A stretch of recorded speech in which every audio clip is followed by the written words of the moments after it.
What the fuck is going on, y'all? CPN up in this motherfucking bitch. And it's Wednesday.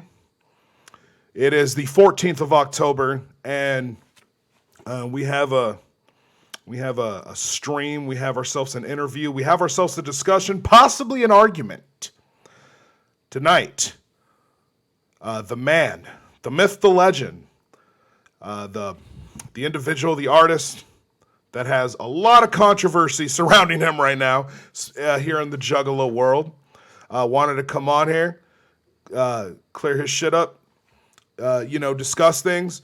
I got some questions for him. He's got some answers for us. So let's fucking do it, ladies and gentlemen. Without further ado, without no more introductions, I give to you the motherfucking Joker. How you doing, Joker? Yo, what's good? What's good? Thanks for having me on. Thanks for coming on. Thanks for reaching out and shit. So this is what we're gonna go ahead and do. The first thing I'm gonna do is I'm just gonna get right into it. So, recently you released a song for Juggalos, showing a bunch of love to Juggalos. Did a music video, putting it down for the Juggalos, and you released a line of merchandise that's basically the Joker cards with your face on it. And the CD that's supposed to come with it, the CD that's supposed to be your project that you're releasing, you can get different covers of the CD, but it's the same CD, correct? Now there's different. There's bonus tracks on each different cover. So six. Okay. Yeah, there's 6 different tracks. Yeah. Okay, got you. So now there's been a lot of controversy about it. So I'm just gonna give you the opportunity first. Like, why this decision to do this now? So, I got a question real quick before we get started. I know you've been doing this commentary in the underground world for a long time, and you've had some controversy surrounding yourself a little bit. I have. I'm not going to speak on that because I don't follow it enough to have an opinion about it. But, you've spoken about ICP, Twisted, Tech Nine, all the big guys in the underground for years, basically, right? Commentary on different things going on. Correct. They're real entertaining. Just to be clear, have any of those people ever come on your show like I have right now? The closest I would say is Tech Nine. He didn't come on the show, but he called me, and with the intention intention that I record the conversation. I didn't know that's what he wanted my intention to be, and I'm not the type to record secretly people's conversations unless I have some very malicious intent, and I didn't have any malicious intent towards Tech. I didn't find out. So Tech would be like the closest. As far as anyone else, no. Okay, so I just wanted to put that out there. Like, I did come on here. You know what I mean? Like, I'm very confrontational. People have this idea like I'm this guy who's like sits in this room in some hidden location and never wants to deal with anybody, never wants to talk to anybody. I'm like really fucking confrontational. Like, I get in confrontations in real life, in person, if need be. So I'm doing this both to help you and to clear the air and to prove to you that I'm not the guy you were talking about me on the last thing where you're like, you're just some dude who hides in his basement and never confronts or never talks to people. Like, I just wanted to put that out there, let you know that I'm not that dude and that I'm here and that I'm willing to have an open discussion. And we just talked before we started here, and you asked me, like, is there anything off the limits? I was like, off limits? I was like, nah, let's talk about it. So yeah, definitely. Yeah, you definitely did say there's nothing off limits. And I will say this too about the hiding in the mom's basement thing. How people say, me and you get the same shit all the time. You know what I mean? I'm also a nerd who sits in my mom's basement and talks shit on the internet. Your video rumors that your verse in there could be about me too. You know what I mean? Except for the whole building the studio and working for 6 years, but everything people say, could be about me as well. I just want everybody to know that I will come fucking see you. Like, I will come physically see you. I don't give a shit. I've went to 3 Twisted shows in Phoenix. I went to ICP show in Ventura. Actually, I went to 2 ICP shows in Ventura. When R.A. one beforehand and then one when R.A. the Rugged Man was here, because I'm real tight with him. And I've met Twisted personally. I know them dudes. I have their numbers and shit. Even when in the midst of all this drama, like surrounding me in the Juggalo world, I physically went to the ICP show, was backstage, was requesting to speak to them personally, face to face. Me and Glasses Malone in 2016 flew out to Strange Music headquarters in Kansas City, unannounced. And I physically walked into Strange Music headquarters, sat down with Travis, had a 3-hour conversation. I tried to talk to Tech. I tried to see if Tech would meet me. He wouldn't meet me. He wouldn't show up. Same thing with Violent J and Shags. Like, I tried to talk to him. I was like, yo, I'm here. Let's clear the air. I'm not trying to be this dick who's over here just talking shit about you guys. Like, I respect the fuck out of ICP. I respect the fuck out of Tech. I was just an angry dude, man. Like, you don't understand in this industry, like when you're coming up and you're trying to do something new and original, there's this like this scale where like if you're good enough to a point, then people show you love. But if you're good beyond that point, then people start hating on you because rappers got egos and people don't want to be overshined by artists who are subordinates to them. And that's what I've struggled with my whole life. And I never got that shit because I was like, I'm so secure in my artistry that if somebody's dope, I celebrate that shit. Like I celebrate dopeness because I know what it takes to be dope. You got to be on it for years. It's that 10,000 hours thing. You got to pay the dues in any particular field to fucking be that dope. Right, so right. why would, you know what I mean? Like, why would, if somebody's fantastic at what they do, why would, as an artist, as a patron of music and of art, of creativity, why would I go out of my way to squelch that and try to like, be like, oh no, I don't want to show you to too many people because you're gonna make me look bad. That to me is like, that just bespeaks how much ego issues these fucking artists have. No matter how much they try to play it cool, it's like, I've been behind the curtain of, what's it called? Wizard of Oz, you know, like I know what these dudes are like behind the scenes, and I've gotten so much shit because I'm so good. And I'm not just like, oh, I'm the fucking best artist in the world, but I'm good. I'm confident enough to be like, yeah, I'm capable as an artist. So I've had to get shit from all these motherfuckers even before I even was anybody. In 2009, 2010, I was just trying to build bridges, and over motherfuckers just, they either like deliberately squelched my what's the word for it? Notoriety. Like if I was getting a look, they would go out of their way to try to shut it down. Or they would just deliberately not want to fuck with me. Tech was really cool in 2010 when I drove out to Santa Barbara, which led to the Mastro disc. He was really cool for 15 minutes, and then his bitch ass tour manager Corey came out and started treating me like a groupie when it was his boss who had invited me there. He was like, "What are you doing on the bus?" I was like, "Me and Tech were just there." You think you can just come on the bus like that?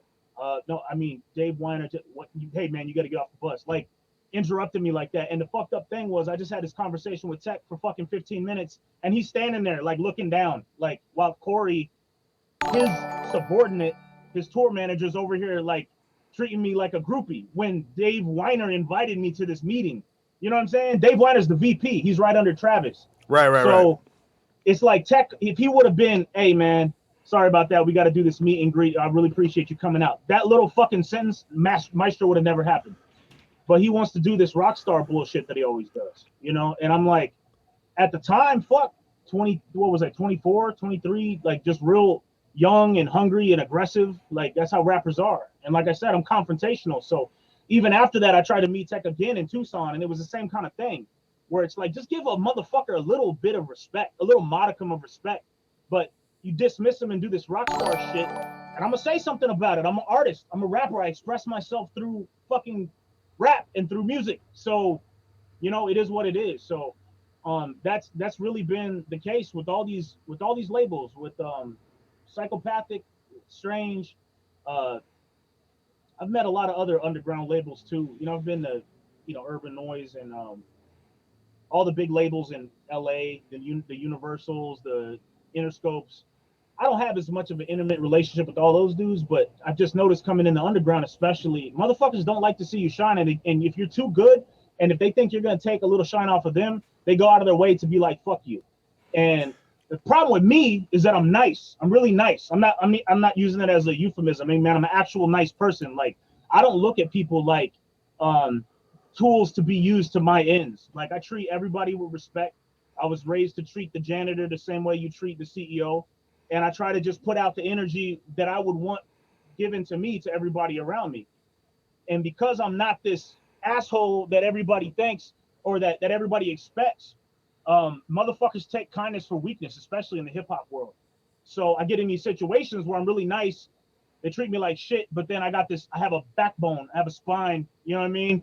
And then I wind up saying some shit about it. And then the fans, all they see is the fallout. They don't see all the fucking years of trying to build bridges behind the scenes. They don't see all the times I didn't say some shit and bit my tongue and just took it in the butt from this situation to that situation. Like, you only see the fucking blow up. Like, I've been doing this shit for years. I've been recording myself since I was fucking 12, you know. Right. 35 now. So it's like you're talking about decades of working at this shit. And then I've also put myself in positions where I'm trying to politic with peers and mentors, people that I look up to in the industry. And over again, year after year, you get shut down because you're too good. And it's like so counterintuitive, man. He's like, I always thought, if you work really fucking hard at something, you just become the best. Like, the world's gonna welcome you with open hands. And it's the opposite effect. It's fucked up. People don't welcome you open hands. They want to chop you down, and they want to hide you. And that's the fucked up part I've had to deal with. So to circle back around to why I was saying all this to begin with, that's happened over and over again in the underground, especially independent music, with all these people. And I wound up just saying, fuck it. You know what I mean? Like, you can't burn a bridge that you weren't allowed to build. So I'm over here just expressing myself. I'm being a jester. I'm being a joker. I'm calling out the bullshit of people in power, because that's what traditionally jesters could do. They were the only ones allowed to make fun of the kings and the clergy and the people in power without fear of repercussions. So I just said, fuck it, I'm gonna embody that role. And I said what I thought. It's not some calculated fucking plan to sit here, but I'm gonna diss this person to get this attention. I'm gonna diss this person to get this attention. Every fucking diss I did came from a real, actual, organic place. Like, every one. Aside from just like the Joker dude, like the real one, where it's like that's just South Park shit, where it's like you're just pointing shit out publicly. I feel that's one of your best disses, though. Like, I feel that's one of your best diss tracks. The real one. I came for the dude's throat. Yeah, I did. It was dope. But anyways, I just want to say all that shit. Let you guys know up front. They're like, I've been doing this shit. I'm not some bitch hiding in a motherfucking basement. I never will. I will physically come fucking see you. I'm not scared of shit. I'm not scared of people. I've went to ICP shows. I've went to fucking Twisted shows. I went to Tech 9 shows. And you know what the funny thing is? As much as these haters on the internet are talking shit about how juggalos hate me, I've had one person out of all those shows be confrontational or aggressive with me who was a juggalo. One dude in motherfucking Ventura at the RA show. And he was like kind of aggressive for a minute. And then I talked to him and he backed off. Everybody else, fucking autographs and pictures. And, oh my God, it's the Joker. He's here. Like, nothing but love. So despite how many of these motherfuckers talk shit on the internet, on the ground, when you're physically in people's faces, it's always a different story. I mean, I could say I've pretty much only had one person physically, like in person, try to come after me too. That was actually last December in New York. And I like to give also a big shout out and fuck you to Dan Cooler, But anyway, and I feel you on going to the labels, buildings, and shit. I have also done the same thing, Joker. You know what I mean? And you ever heard the term "fuck your phone"? If you don't know about that, Google CPN "fuck your phone" and you'll find some funny shit there. But anyway, so I didn't mean to monologue. No, I know you definitely did. I just want to get that shit off. Yeah, I got you there. Yeah. I got you there. But so what? The original question again was the decision you have made to the stuff you've been doing within the past 2 weeks or whatever with the Juggalo stuff and everything and the merchandise and all that other stuff. So I've heard you say that the reason you're doing this is because you've pretty much been a Juggalo since you were a kid. And you've gone to, me and you have gone to a lot of the same shows. We're from the same state. Me and you probably know some of the same people. You know what I mean? I don't know if you ever went and kicked it at Monster Shop back in the fucking day. You know what I mean? No. With what Head Hurts Records and all those people. No, I never went there. Oh, okay. But, either way. Yeah. So you say you're doing this because you got love for the Juggalos. I guess my question here is, why all the dissing in the past? You know what I mean? With the, kicking Roundhouse and Violent J's pudgy ass off of a dam, That line was funny though. You know what I mean? And then there were videos. Like, it wasn't just like the music video Because I Can. Yeah, I remember all. Yeah, yeah. It was the whole lead up to that shit. The whole marketing was just tearing into the Juggalos. Yeah. Yeah. So was that marketing at the time? Well, it's all marketing, but it's also being honest, man. Like nobody says this shit. As far as and I don't want to like discredit you because I know you've called out a lot of bullshit too, but you just weren't on my radar at the time at all, so I would have no way of knowing what you were saying or doing. Right.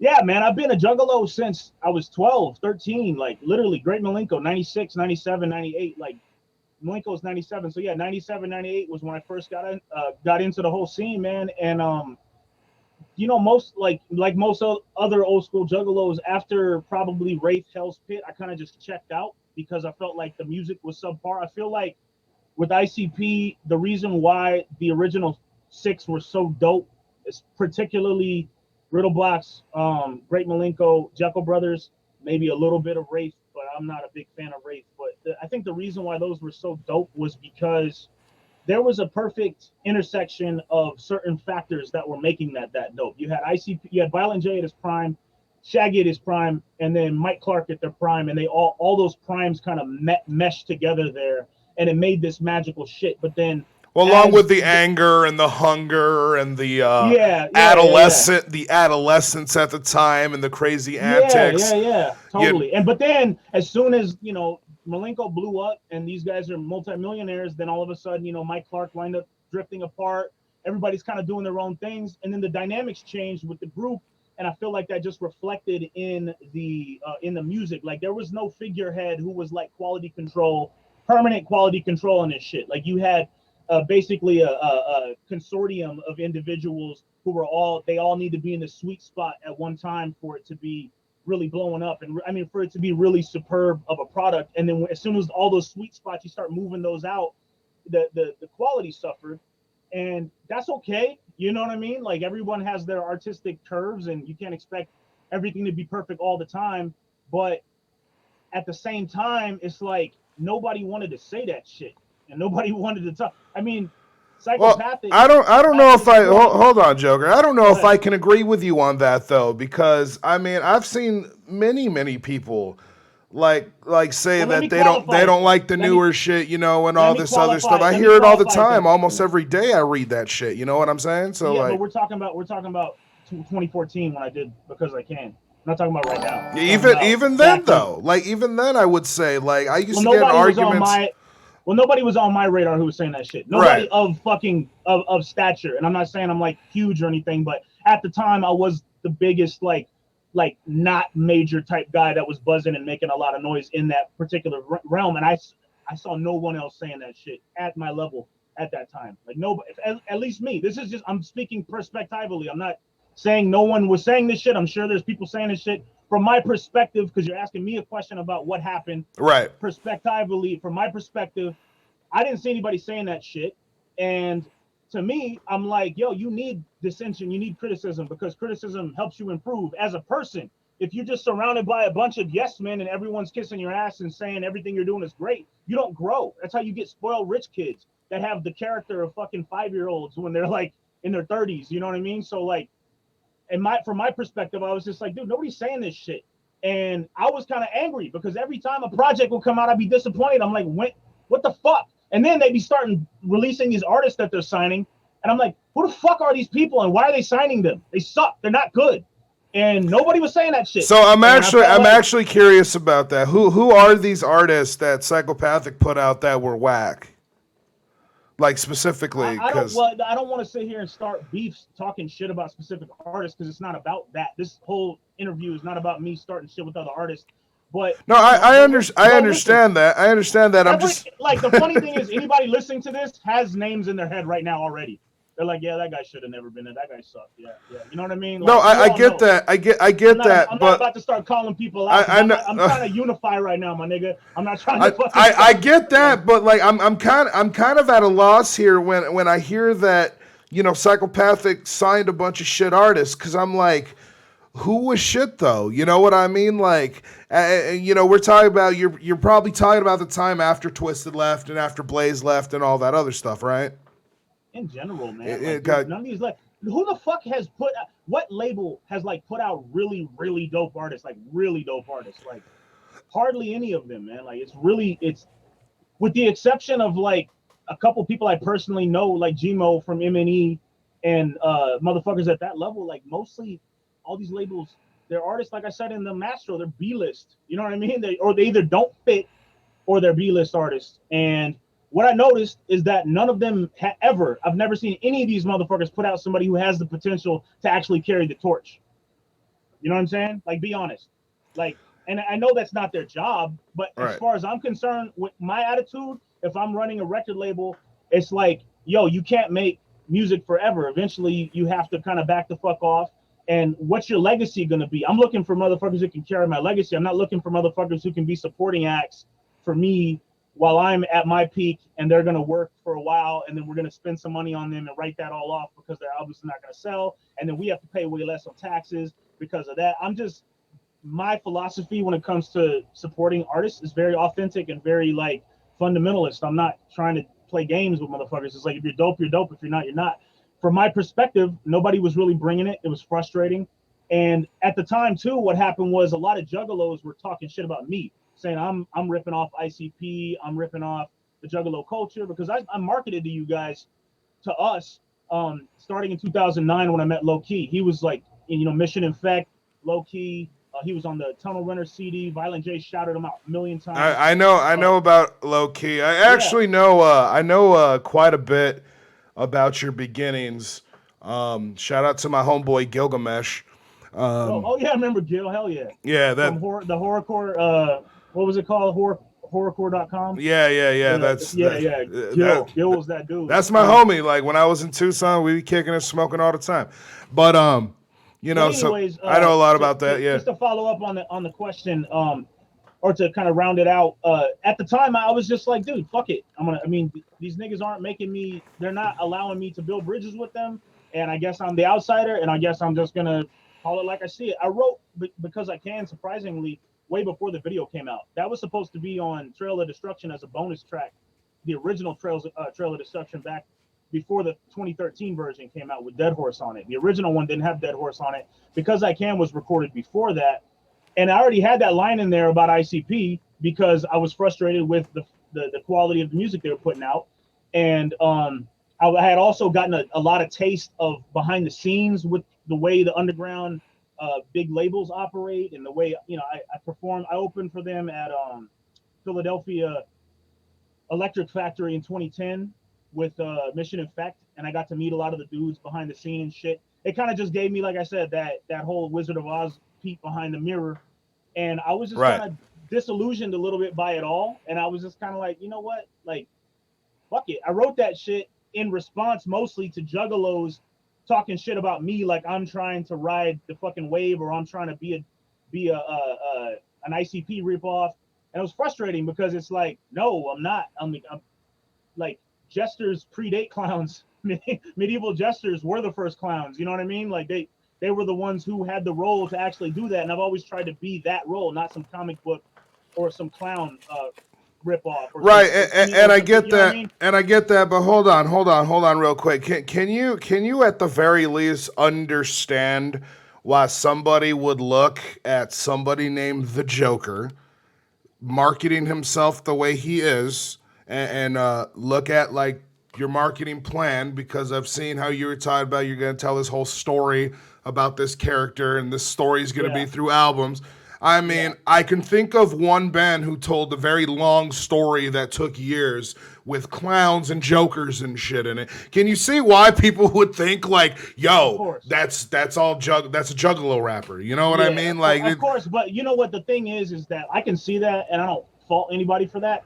But the bullshit is the people who were trying to call me that and talk shit about me in that fashion were the motherfuckers who were named serial psycho killer from fucking Omaha, or Joker Jeffrey, fucking Jolly Killer Psycho Juggalo rapper. axe Like these were the murdering serial these killer yeah ninjas these and are the yeah. these are the fucking homogenous Juggalo rappers that I was always dissing, and yet they're talking shit about me. You know what I mean? And then their stupid fucking fans are listening to them So, and I'm getting it from all sides. So that's when I said that line that's what I was referring to when I said that line in Because I Can, where I said, and you mindless juggalo bitches got the nerve to call me a scam. I should backhand you all with a pan and drag you face down and feet first across the beat. You know, I was talking about you mindless juggalo, like the mindless ones, the people who are fucking dumbly listening to their hack ripoff shitty versions of wannabe ICP rappers, and then coming at me like I'm unoriginal. So it was more like a ironic call out, like fuck you, you know what I mean? And then secondly, even all those videos where I was going off about juggalos, it's kind of the same group of people, kind of the juggalos that, because when I came up, juggalos would show love to everybody and we would keep it real with each other. Mm-hmm. Like in the back in the day, we show love to everybody, but we also keep it real. Right. And at the time, I would see this giant sea of shitty, mindless juggalos that were just, and we all know who they are. People call them juffalos, fam kids, whatever. Like, who would just go along with whatever, never be critical of anything. And fam kid is the word I invented, by the way. Oh, dope. Well, then, like just so you know that I invented that term, and I challenge anyone to fucking prove me wrong on that. Yeah. Well, there it is. Well, I appreciate it because you coined that shit and it's very useful. But those are the people I'm talking about in those disses. And if you notice, you can go back through there. And even though I was razzing juggalos in general, like with the whole like the whole nigga take a bath and your music the sucks, sing-songy shit and the confessions of a fucking juggalo.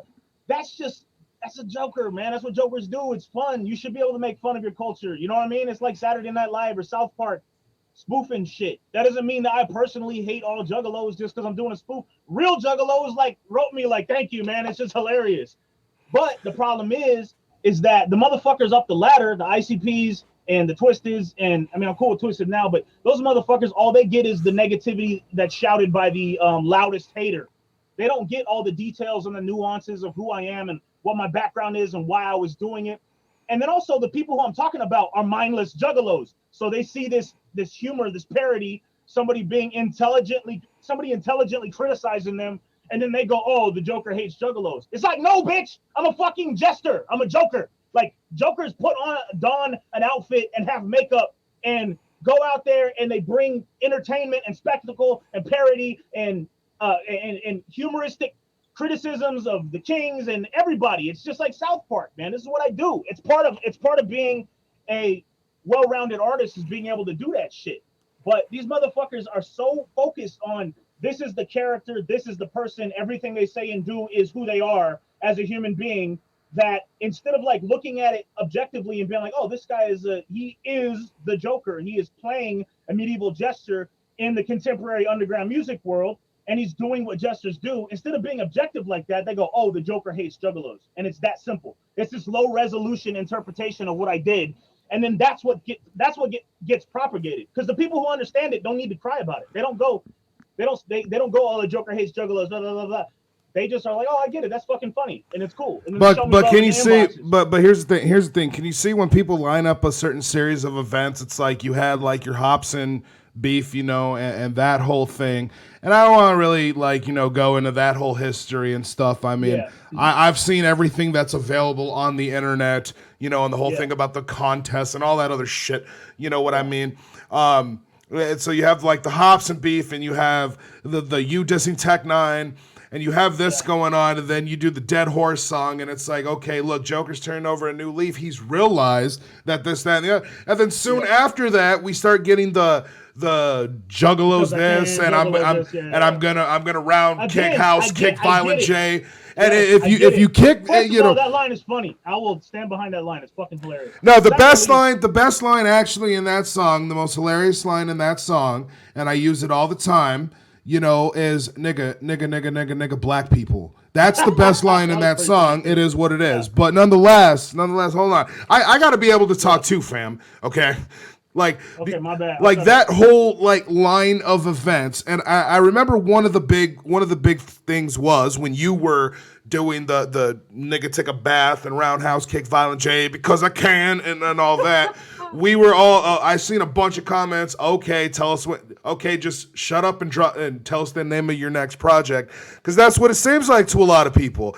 Yeah. Piss a bunch of people off, Get a bunch of people's eyes on you. Boom. Okay, look, here's a project. You know what I'm saying? Like, and at some point, like, if you didn't do that, Joker, and then you did this thing that you've been doing for the past couple weeks, you'd still have people talking shit, but it'd be a lot less.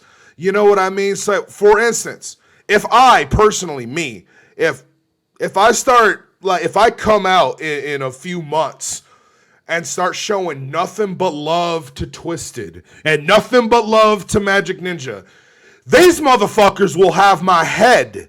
You know what I mean? We don't get along. You know, me and Twisted don't get along. And they've been very vocal about that. So I've been very vocal about it too. You know what I mean? And it is what it is. You know what I mean? So I think they're looking at it the same way. Those are individuals, not a broad fucking culture. Right, but even like in Juggalo culture, and you know this since you were around that time, you remember when Eminem t-shirts were on site. You know what I mean? Eminem didn't diss the Juggalos. He dissed Jay and Shaggy. And you probably went to shows where fuck Eminem chants, you know, like we're ringing out loud. And if like, and I'll tell you one thing, I went to way more ICP shows. I never have been to an Eminem show. I went to every ICP show from like 98 to like 2003, like religiously. So yeah. I mean, I did the same, but like more like from 2000 to 2015. You know what I mean? Like I couldn't miss one. Oh, they're the best shows. So can't you even probably go to normal shows after you go to ICP shows. I mean, I've heard you talk about Club Rio. You know what I mean? Been out there a bunch of times. Fucking Marquee Theater. Did you ever go down to Tucson to the fucking Rialto? I went to there for ICP show, and I also went there for 2 Tech 9 shows. Yeah.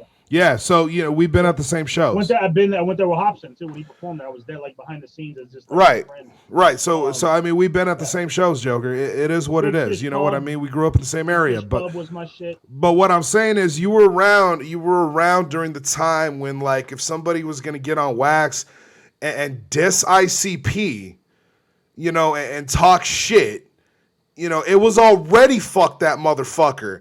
And do you understand like the insult people may feel for someone to diss to come out and be like, you know what, actually, it's all love. And then is it my mic or your mic is cutting out? Hold on a second. No, that's on me. That's on me. Okay, you got all right. It should be good now, right?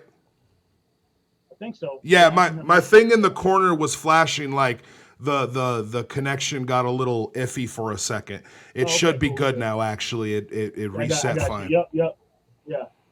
Well, yeah, and I know what you mean, like when it was on site, but I don't know, man. You have to be intelligent enough and wise enough and have a big enough scope to kind of differentiate between a personal beef and a broad-based entertainment or a broad entertainment-based criticism. You know what I mean? It's like if someone says, yeah, Joker gets in diss battles all the time, that's different than like, Ethan Cardiff, the man is fucking, I don't know, like the beats his wife or some shit like that. And he's a fucking bitch and his mom got cancer and she's a whore or some shit. You know what I mean? There's a difference between making fun of me, but it's like there's fair game shit and there's not fair game shit. Even that's why Tech wasn't even really mad at that diss. It hurt him, but I didn't say fuck Tech 9. Tech 9's a bitch or any of that shit. It was specifically based on my interaction with him and speaking on the culture and what I seen and what I observed, and then I just came at him lyrically, but I wasn't on some like fuck you shit. But the ironic part is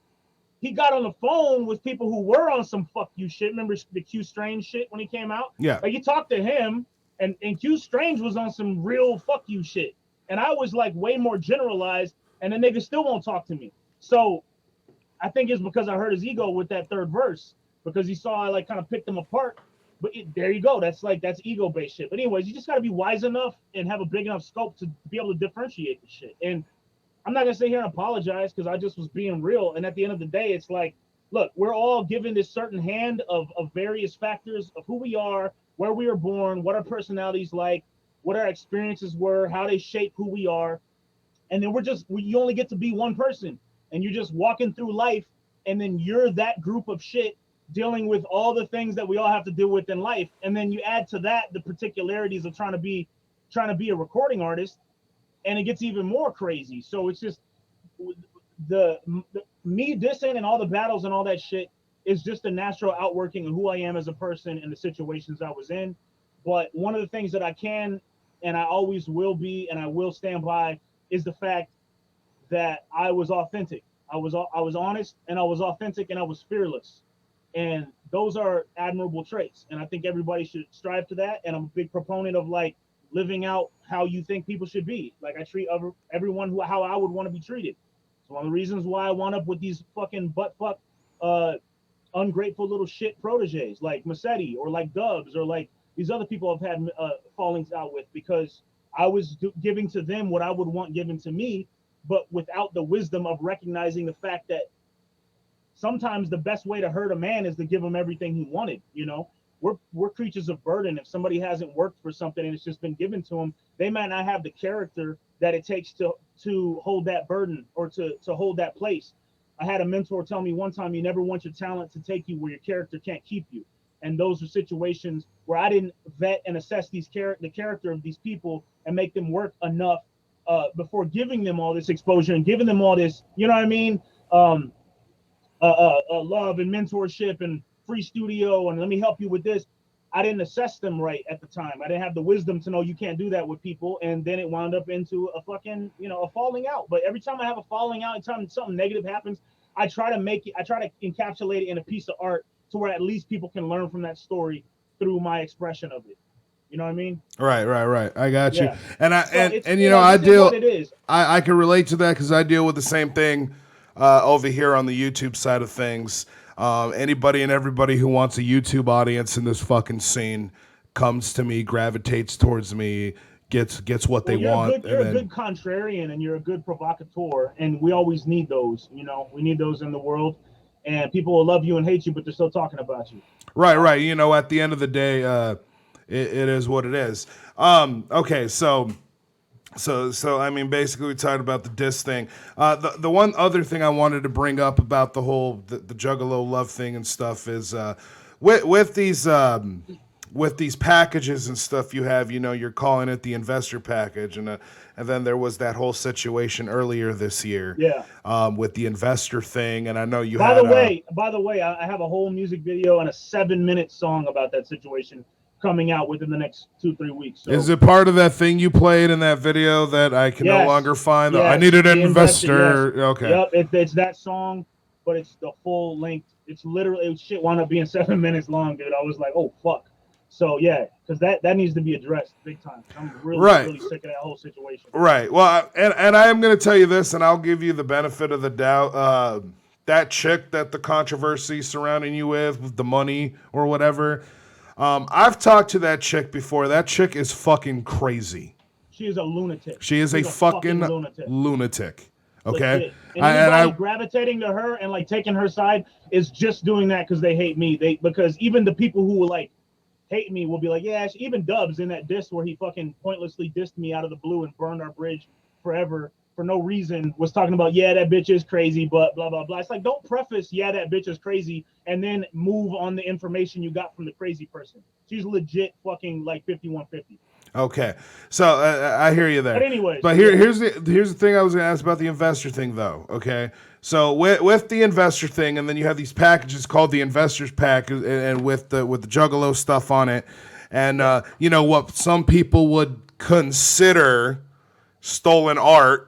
You know, now because you went to school and you know you did the music theory thing, I'm pretty sure you took a class on copyright law and fair use and all that other stuff. I know all that shit. So you're probably like, you know, you understand. It's within the bounds of fair use. The bounds of fair use, you know. We kind of been. I know exactly what you're going for. Right. We're both really good at tangenting and talking about. Yes, we are. Let me just get back to the essence because I know everybody's like, shut the fuck up and just say what everybody wants to know. Okay, so the Juggalo project. Look, so yeah, I'm this controversial motherfucker, but I'm a real motherfucker. I'm not somebody who's just.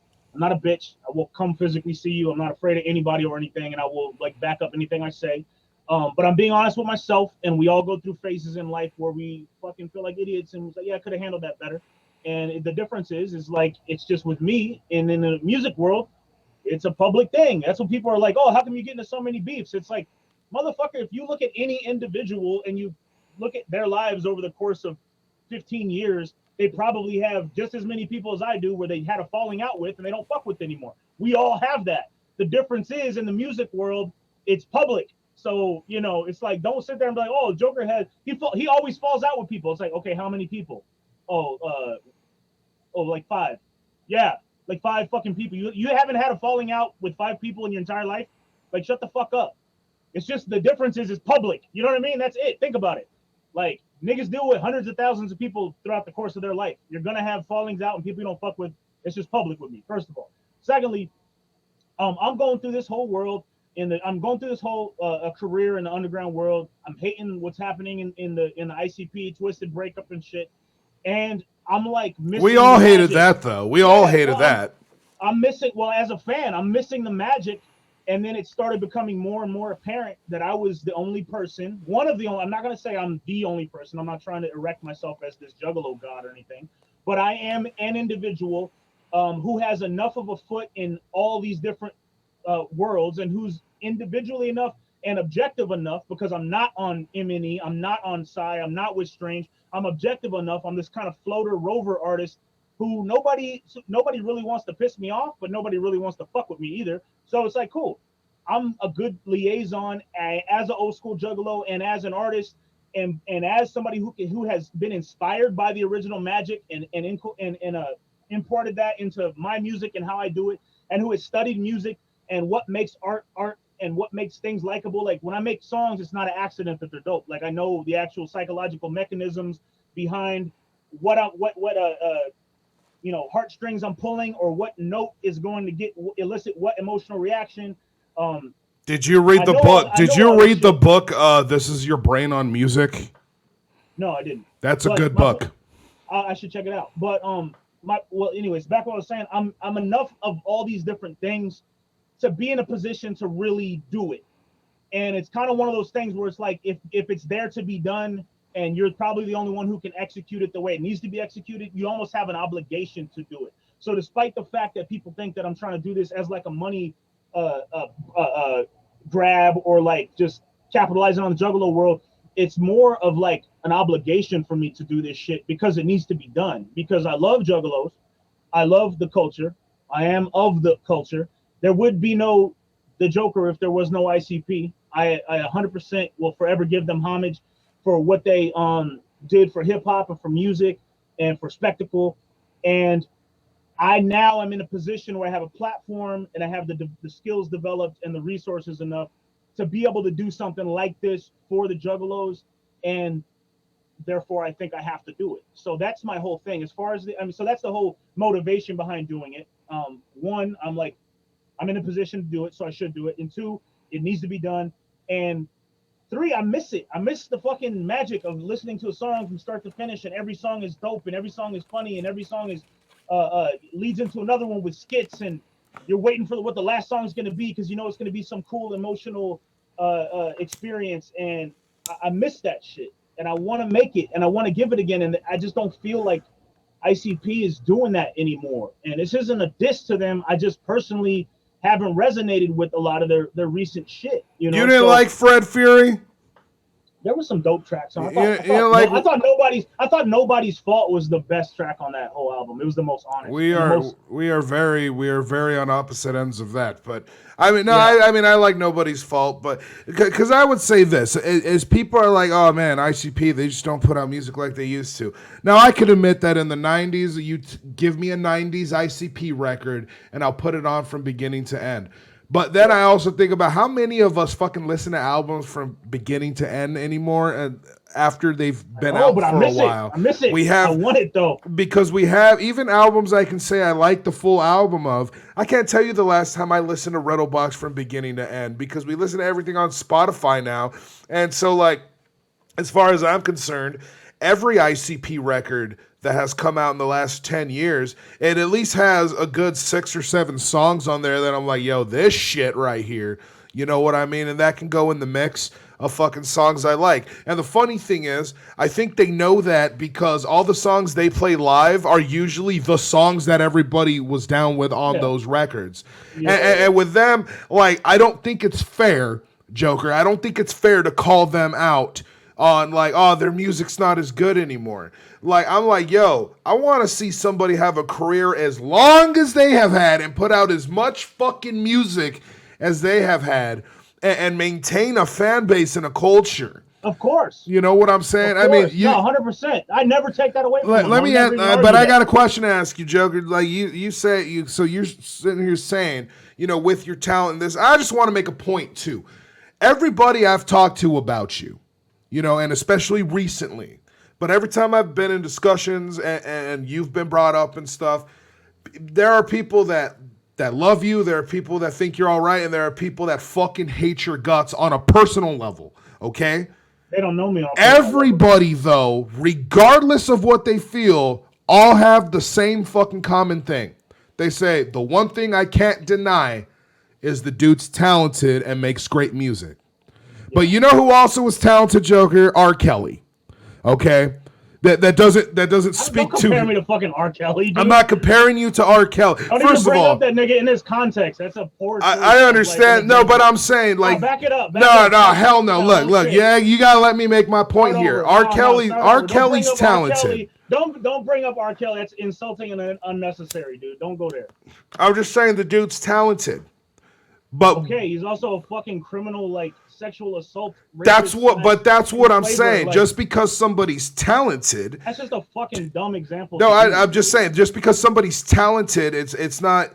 It doesn't mean people are gonna automatically just be down with you just because you're talented. As a matter of fact, I'd say, you know, it's a better thing for people to keep their fans over there and don't get to know who the fuck you are, because they might not, and you might not even be a bad person behind the fucking scenes, but to other people, everybody's a fucking bad guy in somebody's story. You know what I mean? Everybody has different sets of motivations and shit. Right. But that's what I'm saying. Everybody can be the bad guy or the hero or the side character or a background character in somebody else's story. You're going to be one of those. And everybody has that fucking role to play. It is what it is. You know what I mean? But like, do you at least... What are you getting at with all this? What I'm saying is, do you at least understand? Do you, like, get where this hatred from, like, the fan base, from the people that are watching you comes from? Anybody who does anything of substance is going to be polarizing. I mean, look at the most famous person walking the face of this planet Earth right now is Donald Trump. And he has got 60 million people who will fucking lie down in front of a car for him, and 60 million people who would fucking shoot him on sight if they had the opportunity to. So anytime, Jesus Christ, most famous person in all of human history, nigga has like billions of loyal followers to this day, but he also has billions of people who fucking hate him, and he got murdered in his own time because he was so polarizing. Anytime you do anything of substance in the world, you're going to be a polarizing figure. But again, like the fans are not a giant monolithic homogenous group, abstract entity. They are all individuals. So it's going to be the case that some people are going to like me, some people are going to hate me. I can't determine or affect how everyone is going to like or react to me. All I can do is just keep it real, keep doing my shit, keep trying to improve, and let the cards fall how they may. You know what I mean? I let my fan base curate itself based on my actions.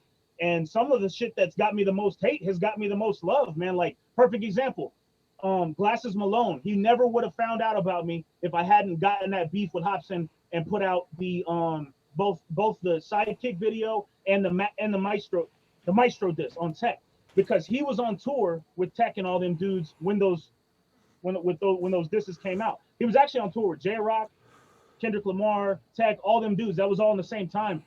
It's probably one of the reasons why Tech doesn't like me so much, because he played the Maestro disc on the tour bus with Tech there, and they were razzing him about him because that's what hood niggas do, you know. So, but my point is that Glasses heard that shit and he saw that shit. He saw Sidekick.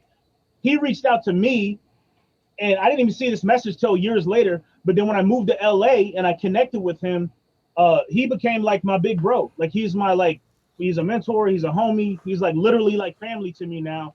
And I never would have got on his radar. He's like one of the realest humans, like, period. He's just real as super. He's the one, he took me to Strange Music. He took me, I was kicking it with Exhibit last weekend, dude. Like, he took me to Exhibit studio. We were just kicking it there, playing music. He's showing me unreleased Exhibit and Busta Rhymes shit. I'm just like, as an old school Snoop Dogg West Coast hip hop fan, I'm just like, oh my God, I'm in fucking heaven right now. Glasses is that nigga. point being, I never would have got on his radar and had him have the respect for me that he has if I wouldn't have been went through those situations that created those beefs that got me on his radar, you know. So it's just like anything else in life. You can look back with 2020 glasses and be like, I should have done this, should have done that. But honestly, like, I don't know if I would change anything, because a lot of the shit that I thought sucked, you know, wound up being awesome, and a lot of the shit that I thought was awesome wound up sucking. You know, it's just too complicated of a system to try to go back and like see how all these different things interact with each other. And I mean, you're talking about years and thousands of people and millions of individual interactions. Is uncontrollable, you know. So I understand Right. I can understand why people will have the feeling. And also, you know what, I haven't helped by being so aloof. I don't do this shit like you and me. This is the first time I've ever done like an extended website or a broadcast webcam interview with somebody specifically about me. Like, I've been on other Well, congratulations to me, god damn it. Somebody give me the goat of fucking juggalos on YouTube. Juggalo internet goat in this bitch. But no, hold on, Joker. Don't let it go to your head. I can't. First of all, okay, so no. Oh my god. Like 3 more sentences. Okay. Because I got some things I gotta put forth. I get it. Look, my nigga, let me finish. All right, look. I don't do this very often. I don't tour. I haven't toured. I mean, before, like, as the Joker, I haven't toured recently. I did back in 2004, 5, 6, 7, before anybody fucking knew who I was.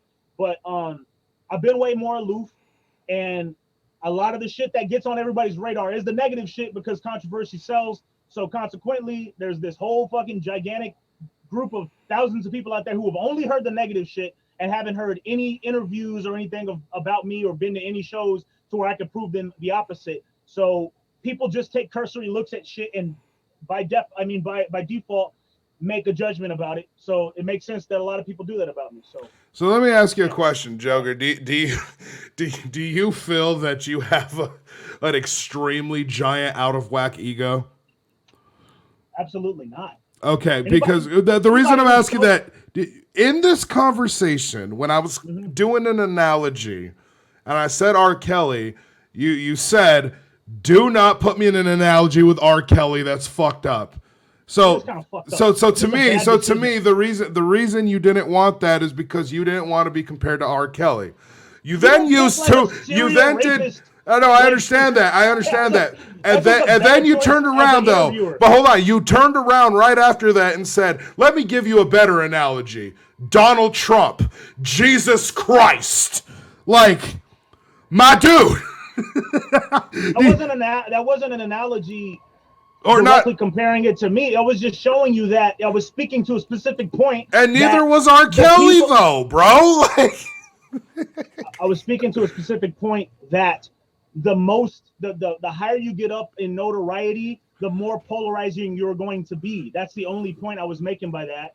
I wasn't trying to compare myself to Jesus Christ or Donald Trump. I was just saying the most notable people in human history are the most polarizing in human history. It's a trend. So the more people know about you, the more polarizing you're going to be. It's that simple. I mean, I will say this whole thing right now has very much been like the Trump Biden debate, and and Not really. I mean, I think it's been pretty, considering all the shit you said about me, I think it's been pretty. I mean, true. I mean, I have said a lot already, you know, when you're answering a lot of stuff. It is what it is. Okay, fine. Let's just keep it moving on. Let's keep it moving on, though. So you don't feel you have an ego. Now, I've heard you say in the past, Joker, and I just gotta get this clear. No, hold on. I gotta get a clear answer to this. There's an interview or something you did somewhere, talk about your things with tech and strange music and all that, and you said something about, like, you know, you felt that you were being, you know, dissed by them because on Strange nobody can be bigger than tech. Do you honestly feel that whether it's strange music or psychopathic, if you were to like roll with one of those labels, that you would become the biggest thing on that fucking label, bigger than tech, bigger than ICP, you know, whatever? I mean, that's like exploring a counterfactual situation that's never going to happen. So it's kind of pointless to even postulate on that shit. You know what I mean? Like, I just know that people, when they are threatened, like in those smaller like labels, from my personal experience, when people are threatened by your abilities or your talents, they generally haven't been hurried to try to elevate you and put you in front of their fans, and that's and maybe rightfully so. I mean, I didn't earn those fans; they were doing it long before I came along. So why should they? But Which is their prerogative. do you feel that they actually do have that fear of like this dude will outshine me on my own label? Do you literally believe that these people feel that way about you? I don't know. I don't know. All I can do is go off of what I know about human psychology and my personal experience with motherfuckers. Okay, it's very rare that people are like super anxious to elevate you if they feel threatened by your abilities, and I definitely feel like I threaten people by my abilities. Well, So the reason I have like kind of somewhat of an issue with that is because like like we take ICP for example. I mean they put a lot into elevating Twisted, name me and one artist that Tech Nine or ICP have elevated and put out to their fan base that is now bigger than either one of them. well, nobody right now, but Twisted has the ability to do so because they're going like the emo rock route. Well, but that's You know, hypothetical. You don't but know. that's We're talking yeah. about you. Look at pure numbers. And you know what the ironic thing was? I The no, one person, I can actually I can name nigga. somebody actually. No. Yeah, no, The go one ahead, go ahead, go person- ahead. The one person that that did get bigger than Tech Nine, who kind of was on Tech Nine's label, Ritz. was Kendrick Lamar. And Ritz. Ritz isn't bigger than Tech. Yeah, Ritz is a fucking. He's not bigger than Tech. Oh, okay, he's almost there, and then we have Dax. Listen, I don't know if Kendrick Dax is Lamar, on Strange, but Kendrick Lamar toured with Tech. They could have picked him up. They could have put him on. They didn't. He wound up getting in a similar situation with me. That same motherfucker, Corey, that guy wound up putting his foot in his mouth, rubbing Kendrick the wrong way. Shit kind of went south, and then look where Kendrick's at now. Like they had him in his hand, in their fucking palm of his hand, and Kendrick's now he's way bigger than Tech. So it's like it's the one person who had the potential capacity to be bigger than Tech left before he was. You know what I'm saying? So it's like look at the history of the situation. I'm not talking shit, but not one single artist from any of those labels has ever come out and went on from their label and gotten bigger than those artists. So, I mean, I'm not saying I'm the fucking best thing since sliced bread and they're threatened by me and all this other shit, but I can just look at the situation objectively and be like, look at the fact, those are the facts. And my personal experience with them. I mean, but what I'm saying, why do you treat people like that? Why do you treat but what I'm saying is we have like Tech. You have like Tech working with Dax. You know what I mean? And Dax is like fucking huge. You know, I see like Dax has music videos that ghost Tech shit all day. But did he put him out? Did Tech put him out? I wouldn't say he put him out, but like, okay, like I'm not gonna say Hobson's bigger than Tech, but Hobson's pretty fucking big. And he's he didn't put Hobson out. He didn't put Hobson out, but he did give Hobson a boost with "Am I a Psycho?" Like that boosted Hobson. I remember when that happened. I was friends with him. I remember that happened. I know him. I know B.O.B. I've done B.O.B. videos. I know Hobson, but Tech didn't.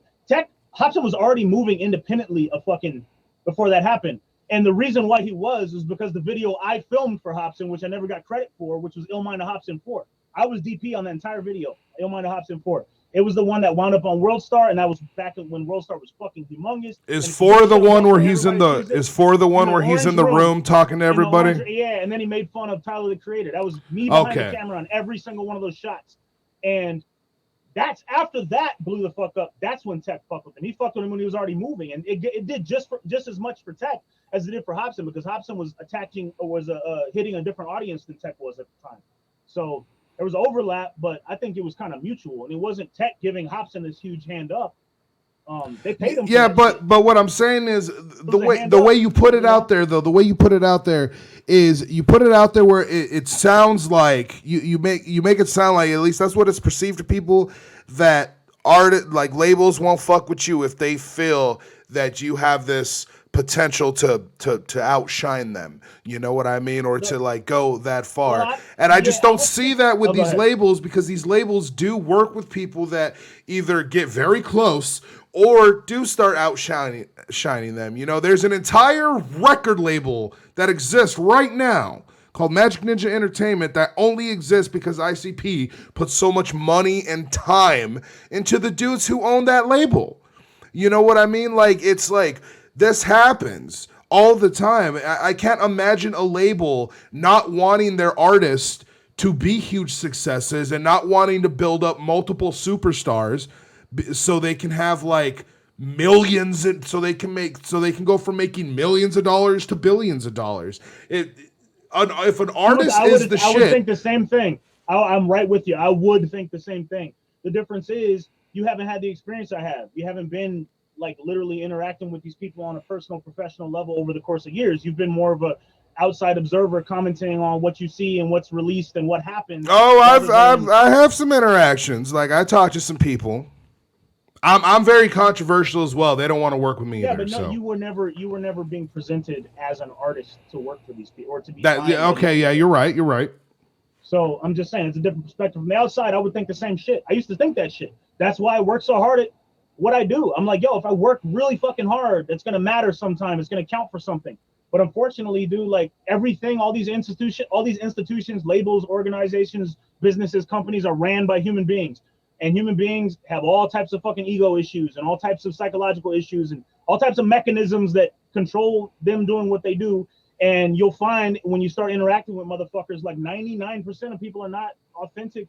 Let the cards fall how they may type niggas. Like they're the type of they want to control things and they're insecure about this and they don't feel right about this. It's not, these motherfuckers aren't pure spirited, like do the most logical thing people. There's ego and all types of motivations involved, you know. And when you work with them on a personal level, you discover that shit, and it's very disheartening for somebody who's been looking up to these people like gods.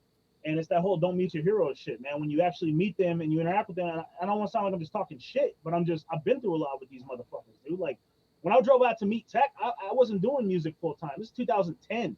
I had just put out Welcome to the Show. I was working as a security guard for APS, that job I told you I used to have back in the day. Yeah. And I was getting paid $12 an hour, and I was doing 17-hour shifts 6 days a week. And I had just bought a house after the mortgage crisis, and I had a house, a car payment, and my music. And I was sick of running the studio. I didn't want to fucking do studio time. I wanted creative energy for my own shit. So I put every fucking dollar that I ever made at $12 an hour into pursuing this career. And when you spend your entire paycheck on taking a trip out to Santa Barbara on the behest of the VP of Strange Music, this wasn't like me just showing up to a fucking tech show trying to get in on the bus. Like the VP personally invited me to Santa Barbara to meet with Tech Nine. I'm thinking, oh my God, this is my big break.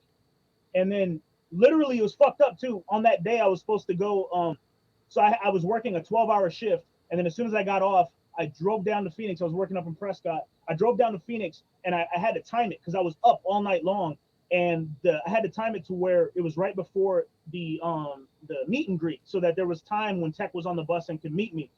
And I was like, okay, I'm gonna try to get a little bit of sleep and then get up and bounce. And I wound up sleeping for like 4 hours, and then when I got up, I had thought that it was LA. I didn't realize Santa Barbara is 2.5 hours past LA.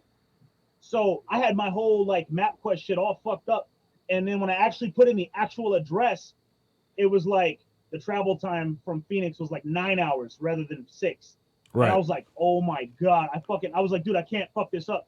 I swear to God, I drove 110 miles an hour in my Tundra from Phoenix to Santa Barbara, bro. I was like, fuck it. If I get arrested for criminal speeding, fuck it. I only stopped twice for gas, and I was just draining my tank to get there so that I could meet that shit. Didn't get pulled over, thank God. Didn't get arrested. Wound up there with a damn near empty tank, just enough for one hotel room that night and enough to get back. And then I got treated like shit by some tour manager who just wanted to watch a video game and watch the football game. And Tech didn't say shit. One little sentence: "Hey man, I appreciate you coming out. We got to get to this. Meet and greet right now, but we'll connect later or whatever." Like that sentence, Maestro never would have happened. But you ever just get did dirty and you get that hot feeling like just what the fuck? Yeah, like, yeah, all the time. Everything just hot, but just deep carnal injustice. Like when I got kicked off that bus, I was sitting there like, fuck, man. Maybe that's just how it is dealing with big artists. But then later I had time to reflect, and I'm like, no, I would never do that to somebody who fucking obviously put everything into coming and meeting me. And everything, that's made me a better person, though, because every time I deal with anybody in music, I don't care how big or small they are, I assume that they're in the situation that I was in, and they might have put their last fucking penny into somehow connecting with me. And I treat them always that way, no matter who they are. I always be respectful. I don't be dismissive. I don't be like curt with them or dismissive of them or arrogant with them or any of that shit, because I know what it feels like to be on the other side of that shit. So, you know, I Did don't even you know why I not started talking like? about Did this, you but not like try to send an email to the dude who reached out to you and say, "Hey, man, I was there. This person, yeah, I you know, did. kicked." And then Dave kind of was dismissive of me after that. He goes, "Yeah, man, you need to build more, and just keep me updated or some shit like that." Where it was over email, so I didn't talk to him on the phone, so I wasn't like I didn't get a chance to really like expound on that Right, conversation. right, But right. it was obviously dismissive because the prior emails, it's like, hey, Tech's gonna be here at this point. You want to go meet him, connect, blah blah. And then after that moment, it was kind of like, yeah, we need to build more, and basically we're not interested in fucking with you for whatever reason. And I'm like, okay, well, how come you liked me, but then when Tech heard my music, all of a sudden I'm not? Because I had no negative interaction with Tech at all. There was no, I didn't. The only negative interaction was Corey, and Tech never heard anything from me. We didn't have a single. He sat there and listened to 3 songs, and we talked for 15 minutes, and it was all positive. The only negative interaction was the fact that Corey was treating me like shit 5 feet from him after having a 15-minute conversation, and Tech didn't say shit. That was the only thing negative. So, but he did say he listened to my CD, and it was so good that after the meet and greet, he came back and listened to more and shit. So I don't know. I mean, you can guess what was going on or what conversation they had. Who knows? Whatever. There's an argument to be made. Oh, maybe like, uh, you know, I mean, do you ever I don't think know. You know what I mean? Like a did you million ever ways think at some it could point? have went. Did you ever think at some point it could have been like, okay, you were told you need to build more, this, that, and the other. But if Tech said you were dope, that's like so when Tech reached out to me and he talked to me and stuff, he just basically told me, he said, I like the way you do your shit on YouTube. You need your own television show. I didn't ask Strange to fucking hook me up after that. I was just like, yo, if Tech said that, that's dope. You know what I mean? Like at the end of the day, Yeah. if Tech said that, that's dope. And I understand you did a bunch to get up there. Like, do you think like did people even know what you went through? You know what I mean? Like this is a business and businesses should get overlooked all the fucking time. I'm Yeah. in my line of work, I'm in a very authoritative position. And there are times where we overlook something with an employee or something, and the employee feels Yeah. disrespected. And it's not that they were being disrespected; it's just there's a million things going on, and shit got overlooked. You know what I mean? And I'm just making a statement. I'm not Yeah. asking you I know what you're getting to at. like. I mean, you've already apologized to Tech and them with a dead horse, but I'm not here to get Yeah. an apology out of you. I'm just here to understand where this was coming from. You know what I Well, mean? shit. Well, yeah. Well, shit, man. I mean, I didn't. It wasn't like I just went home and wrote the Maestro. This is 2010. Maestro didn't come out for 2 more years, so I tried to build with them again. You know, I kept pushing on my front, but then by 2012, we had gotten laid off that job that I had to get that house. 2011, 2012. So my income drastically reduced because I used to make money running the studio, but I had basically cut off all my clients because I was just focusing on my own shit.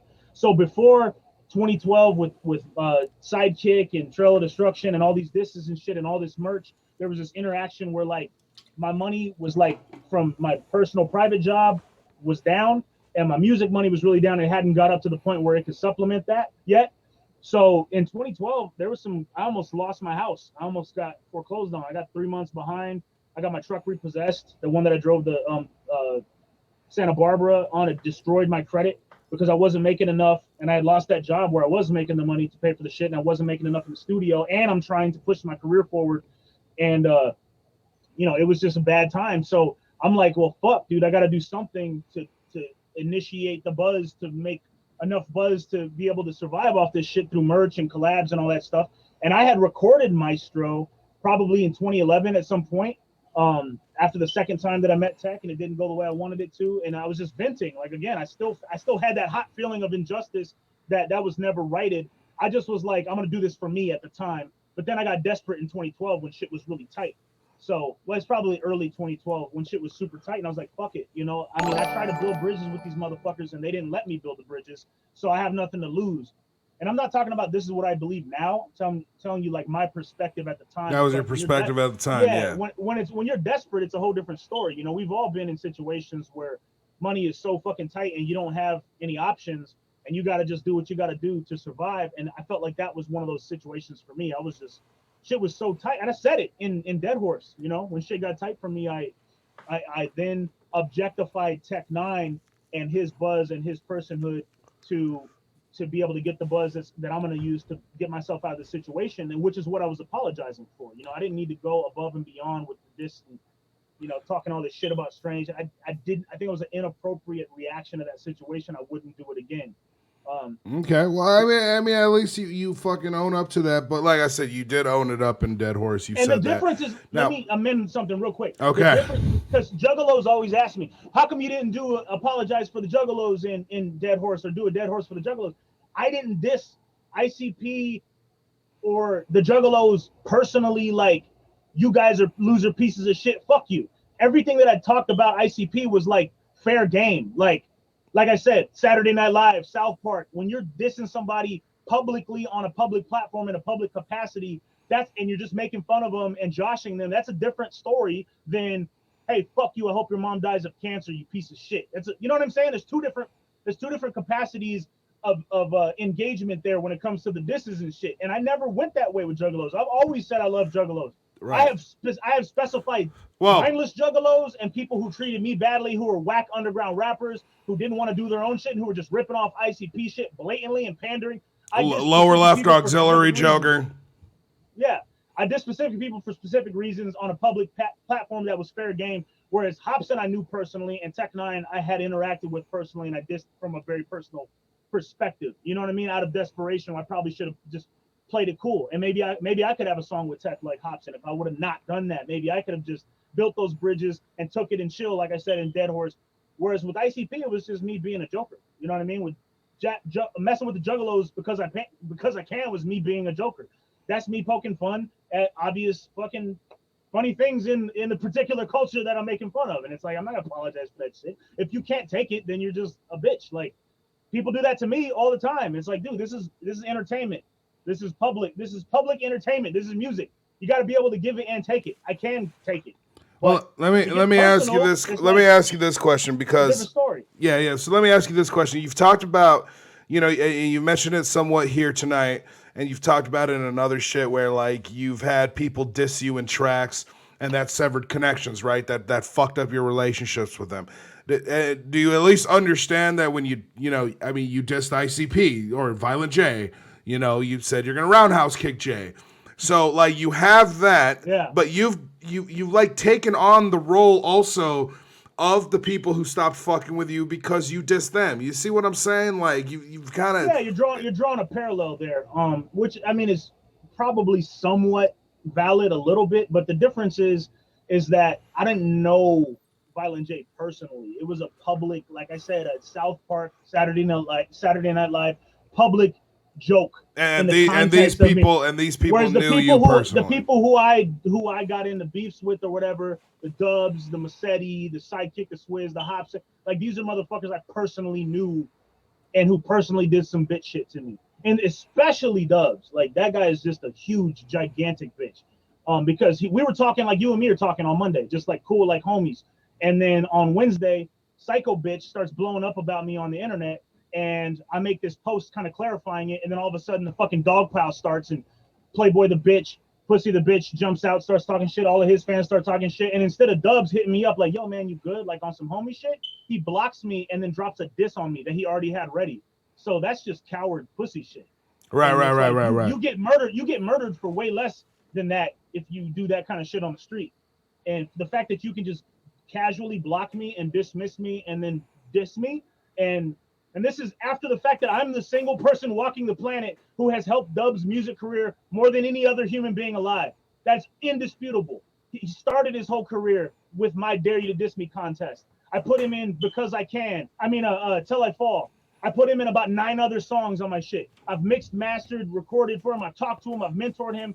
Like, I put him out. I never had a single issue with Dubs. Even after me and Massetti fell out, like, I kept it cool with Dubs. And then he just blocks me and disses me. Like it's like, fuck you, dude. Like that's not even valid. That's just you're calculatedly plotting against me and then objectifying me to promote your faggot album that you're dropping the very next day after you drop the diss. And then the most pussy shit is he emailed me an apology and took the diss down after it was up for a day and a half. It's like, no, bitch. Like, the apology needs to meet the level of the transgression. If you're gonna diss me publicly, you better apologize publicly, bitch. That's why I did Dead Horse, which has millions of views, because I'm not gonna. And I personally called Hobson and Dizzy and Swizz and Dame and talked to them about this shit. Like, yo, man, I went over the line with this shit. Like a man, I flew out to Strange Music and tried to talk to Tech. He wouldn't talk to me, still won't talk to me. I did talk to Travis, sat in his fucking office for 3 hours with him and Glasses Malone. We talked about everything. And afterward, he got up and shook my hand and said, hey, man, I appreciate it. It took a big man to come out here and be cool, you know, and I wish the best and everything. Like, Travis is a solid motherfucker. But that's a whole different story than somebody plotting against me like Dubs did. And it's just like, dude, like, no, that's fuck you. You deserve that shit. You deserve that diss. And you deserve to never be successful in music. Because I would never do that shit to anybody, ever. That is fucked up. I only did the shit that I did in those disses in reaction to what happened. Like, I didn't do Sidekick until Dame tried to block my career. Like, he literally blocked me getting a YouTube partnership. Like, because he had influence with that company, because he was friends with the board member, or he owned a fucking tiny share or whatever. And I was about to sign the paperwork, and this motherfucker called them up and said, hey, don't sign him. Independently of him. This deal could have went down, nothing to do with Dame. He just literally just cock blocked me for no reason. And Hobson didn't do shit. And I'm like, yo, you're supposed to be my boy. Talk to him. Let's get on the phone like men. And he didn't do that shit. I flew out to LA to film Hot Madness. I was in the video. I introduced Hobson to fucking what's his name? The comedian dude, MK. I introduced him. My little sister discovered MK. She sent it to me. I followed up with the dude, and then I introduced him to Hobson, and he put him on. And this is supposed to be the video where everybody like shows that we're homies and we're cool behind the scenes and shit. I go out there, the fucking Funk Volume contest went south. Hobson had nothing to do with the judging, even though we said he would. Dame gave me second place. I said something about it. I wasn't on some fuck you shit, but I said some shit. I was like, no, I think that's bullshit, because you're giving first place to somebody who has 1/10 the views that I do, you know. And then Dame felt some kind of way about that, and he was like, yo, if Joker's gonna be in that video, none of the Funk Volume guys can be in that video. You got to take away Dizzy and Swizz and Hopla, take them completely out if Joker's gonna be in it. And I was like, yo, that's fucked up, dude. Like, let's get on the phone and talk this out like men. And Hobson's like, okay, yeah, I got you. All right, we'll do a three-way and we'll just figure it out. And he hangs up the phone, and then literally 5 minutes later, I see on his Facebook, here's the finished Hot Madness video, all my parts cut. Like, that kind of shit happens to me. That's just fucking a knife in your heart, bro. Like, I'm hyper loyal to my friends. I would never do that shit. That's like public abandonment. You know what I mean? It's like, we're supposed to be boys. I was out there driving through the fucking alleys of LA, finding wood for your fire and running down the alley at 2 a.m, filming you with your skateboard. And I'm in the green screen room filming, and we're doing, you know what I mean? I brought Carlos Berber, my videographer, out there to do that shit. Like, I'm in the gutter with him doing this shit. We're homies.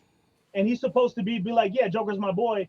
And then because his business partner is feeling some kind of way and exhibits that influence on him, you're going to just cut my parts without like if you are cool with two different people and they got beef, wouldn't you say, hey, let's sit down and figure this out?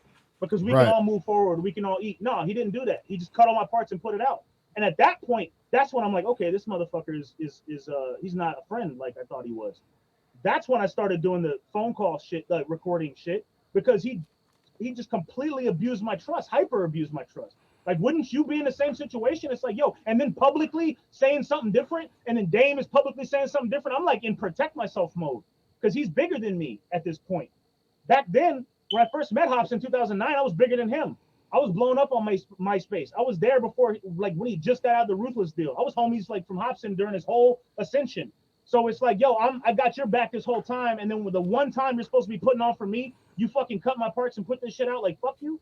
And then Dame is trying to block my career behind the scenes, like keeping me from feeding my family with my music when I'm just starting, like ruining relationships with me for me before I had the chance to even build them. You know what I'm saying? It's like it's just evil shit. And then 4 years later, after all this shit in 2016, Hobson comes out and confirms everything I said about Dame. I wanted to ask you, because when all that shit went down and the whatever Illmind number that was it 8? Illmind 8. You know, and all that. I remember when that came out, I thought to myself, I wonder if Joker's like jerking off to this fucking video right now, like no, because. But guess who never got a phone call from Hobson ever since then? Like, right. Like, nah, say, Oh. I'm gonna go admit to the world that everything that you were saying for 4 or 5 fucking years about this dude was 100% on, and he has the capacity to do all this snaky shit that you said, but then I'm not gonna actually talk to you ever again. I mean, So didn't you like, okay, publicly cool, call whatever. Hobson a pedophile though? Like, I No, mean, it's cool. It's valid. It's valid. At the time, I was in warrior mode, dude. Like, ooh. niggas is like, it's valid. He can feel that kind of way. It's cool. I tried to, but then again, we were cool during Dead Horse.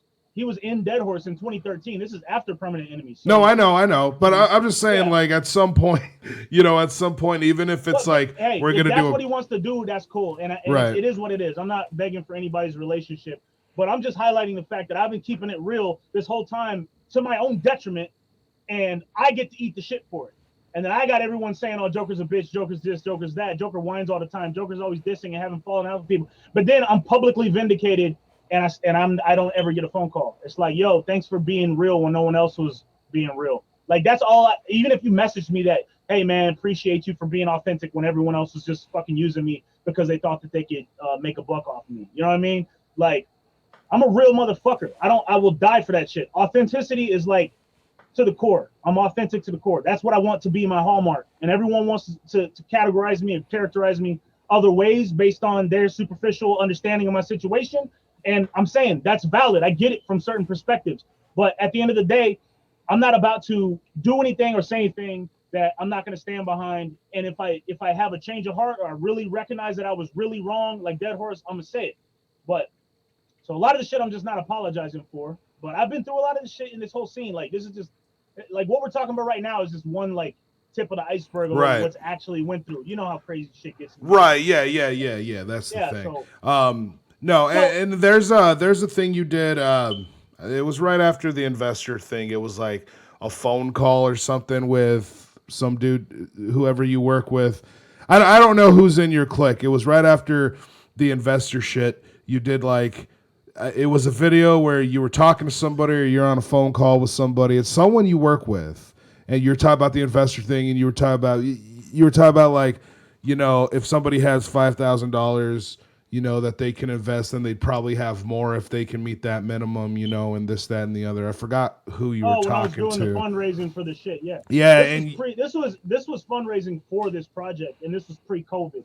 So yeah, so was but the investor thing for this project that you're doing now? the investor thing is for Tales of Destruction. It's kind of the follow-up to Okay. Trail of Destruction, and it's the song that's like, you're not gonna do me like this dumb bitch did me for 3 years and not get a song out of it. Like, I'm gonna bury you because that shit, it's beyond evil. Like, this bitch is using her own dead children to like turn people against me, and she refuses every uh thing that I propose to actually help her situation. After Right. whimsically giving me money with no contract, talking about, "I just believe in you. You're so talented. I know you're gonna make it. Just take care of my kids when I'm gone. I'm gonna be dead in 2 years anyways because I have this terminal disease." And then a year later, after she spent all her own money, coming back and being like, "The Joker stole $35,000 from my dead son," and going around and telling everybody that like it's the gospel. And the fucked up thing is that she actually believes it, because she's one of those people that's crazy enough to actually believe her own pathological bullshit. Right, But and it's I'm like I saying some said shit about earlier, that. Yeah. I've talked to that chick myself, and she's legit fucking Yeah, nuts. legit. You No. know what I mean? There's a But what I get. Oh, sorry. Go ahead. there's a bunch of us that have kind of spoken to her, and we're like, yeah, this bitch is fucking insane. You know what I Well, mean? Like, it is what it is.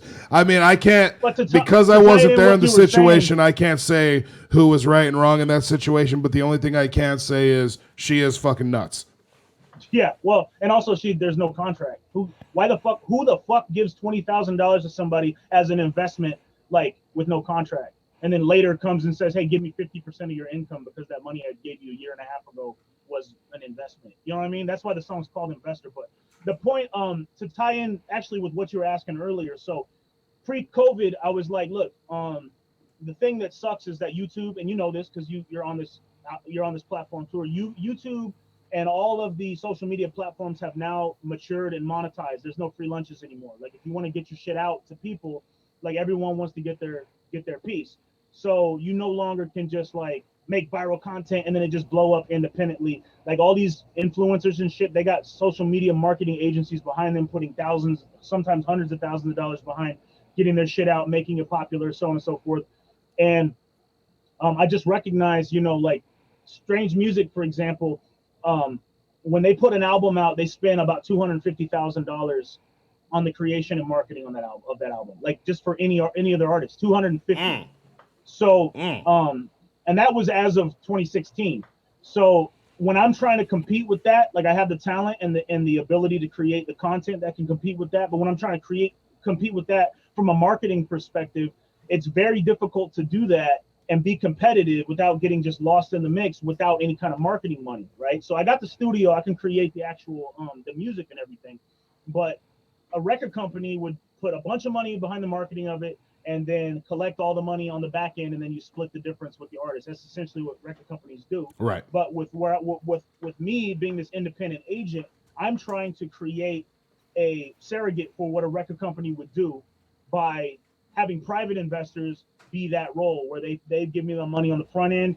I use the money to market the shit, to do the music videos, do all the stuff that a record company would normally pay for, and then on the back end they get their money back plus interest percentage. So if somebody who has money and wants to work with me, it's like, okay, cool. You give me $5,000 right now, and then in a year I'll give you six or seven back, depending on the deal or whatever. And you just made $1,500, $2,000 for doing nothing, just for parking your money right there. And if people have that kind of money, it's not a big deal. Like if I opened it up to investors who were giving me $100, $50, you know what I mean? That's more of like crowdfunding. I might as well just do a Kickstarter and shit.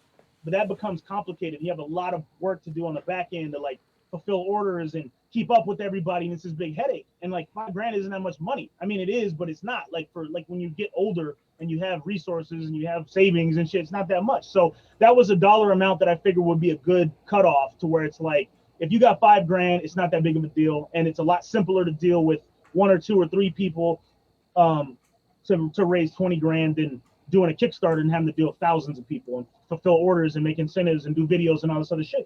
And it really worked. And I had a lot of people express interest. I got a few investors for this project, and then fucking COVID hit, and it shut everything all the way down, which was like a big kick in the dick, because it's like, okay, now I got to start from scratch, and all the money stops. You know, the whole entertainment industry shut down. My wife's an actor. She was working 4 or 5 days a week, and all of a sudden Hollywood shut down. You know, and I live in Woodland Hills, Los Angeles, because of the Joker's legacy. I need to be around these big studio heads and people who can actually take this shit to the scale that I want to take it. And consequently, my overhead is outlandish. Like it's stupid. Like my rent is like $3,500 a month, just rent. I don't even own this shit. Not to mention utilities, cost of living, gas. Everything sucks in California, and I wouldn't even advise anybody. And now y'all been on fire for how long? You know what I mean? Yeah, and the whole state is mismanaged, and now fucking Woodland Hills, Calabasas, there's bums like literally 100 feet from my house, like passed out on the street with heroin needles sticking out of their arms at 10 o'clock. Can't even walk to the corner store without stepping over a fucking homeless person. Do you think that possibly you dropped that Playboy to Beast disc and it was so fire it set all of California ablaze? Yeah. I mean, I'm just inflating your ego and talking shit. You know what I mean? Yeah. No, so just to explain, I just wanted to speak to you asking about that. It's a valid question. Yeah, that was the thing, and now everything shut down. Everything shuts down for months, and now I'm kind of in the same situation where it's like I still got to pay these bills. I still got to keep the electric on, but the ability to bring in income shut down to near zero. All I got is like streaming money coming in and stuff, which is decent for certain artists. But the fucked up part is right before COVID, I signed a distribution deal with the streaming company. I mean, with the distribution company, where they gave me a lump sum on the front end and then took the streaming money on the back end. And I haven't met my guarantee for the year, so all the streaming money stopped too. And then COVID hit, so it's like, fuck, at the time I was thinking, fuck it, I'm about to drop this project, about to get shit moving, do videos, blah blah, and then all of a sudden COVID, boom, fuck you. So obviously, everyone's been going through it this year, and I did too. But I had already had this album done and ready to go, with the exception of a couple more songs that I'm adding and like tweaking some shit. And I'm still in the same situation. To do it right, it's gonna take money. So I was like, okay, I'm not gonna beg for investors because everyone hates that shit. What would be the best way to do it? How about pre-orders for people who want to be investors for this shit, who want to be, and then you're getting something out of it. You're both helping this project come to fruition, and you're also getting physical merchandise from it. I'm actually going to do bigger investment packages where I think I'm going to make shit available for $3,000, $4,000, $5,000, but it's going to be something like where you get a free trip to LA. I put you up in a badass Airbnb in my neighborhood. You're in the music video, take you out to eat, roll the PCH and the ISF with the J to the O, give you a whole ass experience for that shit. Like, I'm going to do that kind of stuff too as this proceeds and as we're recovering from this COVID shit. But it's all to be able to make this happen because, like I said, I don't got a record company who's willing to give me $250 up front. Like, here's 20,000 for this video and 20,000 for that video and for the marketing and for that. I don't have any of that shit. So I got to figure out a way to make that from nothing by myself. And I thought doing the artwork, making it dope, and making it a more like a community effort would be dope for everybody involved. And yes, I understand people could take it insulting because I did a parody of the homage of the original Jokerr 6 cards. Yeah, but it's original art. It's 100% original art. It's 100% original album name, 100% original music. Everything's original. It's just, I wanted to do something cool. I thought the Juggalos would fuck with that. And because it's all a throwback, it's called Coming Home, which is one of my favorite ICP songs. Because it's all a throwback, I thought it'd be cool as fuck to just have everybody, give them something to get out of the situation that is a homage to their particular album that they love. Because some people came in on Carnival of Carnage, some people came in on Ringmaster, some people, you know what I mean? Everyone could buy into the project as a pre-order with the album that they actually identified with first. And then for people who want to go bigger with it, they can collect all 6. They can, do the whole t-shirt and the hoodie and the CD, blah, blah. I just wanted to make that tiered to where everybody can be involved. So even if it's $17, make juggalosgreatagain.com, $17, you get the CD, just a pre-order. And that's cool. Or if you want to go hard and you want to drop $500 and get all the t-shirts and all the CDs and all the hoodies, you can do that too. And I really fucking appreciate every penny that people contribute. But I'm doing this because A, the Juggalos need it. 2, I miss it. I want it. As a fan, I want this shit. And 3, I'm in the position to do it, and therefore I feel obligated to do it. And lastly, and you'll appreciate this, because I don't like the fact that so many Juggalos think I hate them. Because I've been having to deal with that. I want to do this to prove that I don't. Are you trying to lead with action? So would you say you're trying to, in your words, trying to, in a sense, redeem yourself? I guess you could call that. I mean, I don't feel like I'm lost, but I do want to clear the air. And I know that there's a select group of artists. There's a select group of. I just want to let you know real quick. I want to let you know the chat room says you talk way too much. This is an interview about me. Right. I hear you. I hear you. I'm just saying. I'm like, man. Hey, like I can't hear your. If you're talking, I can't hear you. I lost you. Hello? You can't hear me? I can't hear you at all. No. I can hear myself and I can see my little microphone going, Hold on. We're still recording though, right? Yes, we are. And you can hear me? Okay, I just can't hear you. And the recording could still hear you. I talk too much. This is an interview about me. Like what? It's like, nigga, what do you want me to just sit here and be? See, the thing is, whenever you're public, like you get it from both sides. If I didn't talk enough, if I just played this cool like emo Joker, I'm just gonna sit here and only give like monotone 2-3 syllable answers. Then can you hear me now?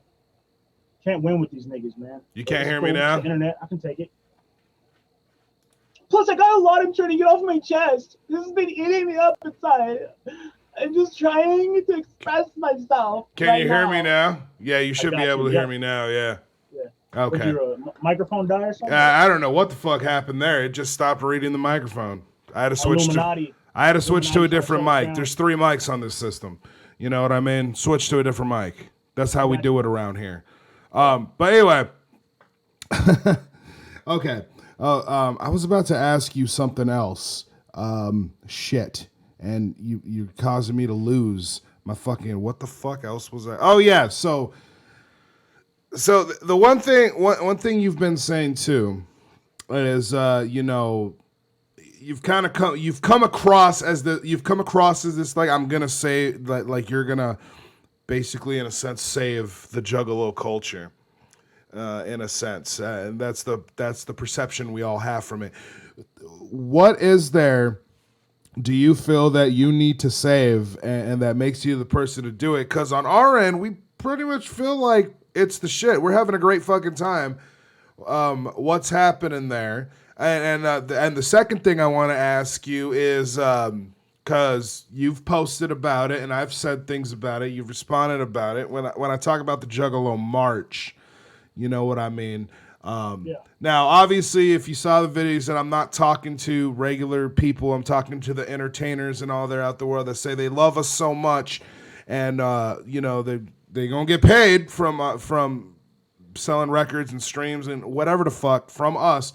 Like, what stops you or any other entertainer from being at the march that day and actually like putting it down with us? You know what I'm saying? You want to know what's really ironic about that specific question? I'll answer that one first, and then the other one.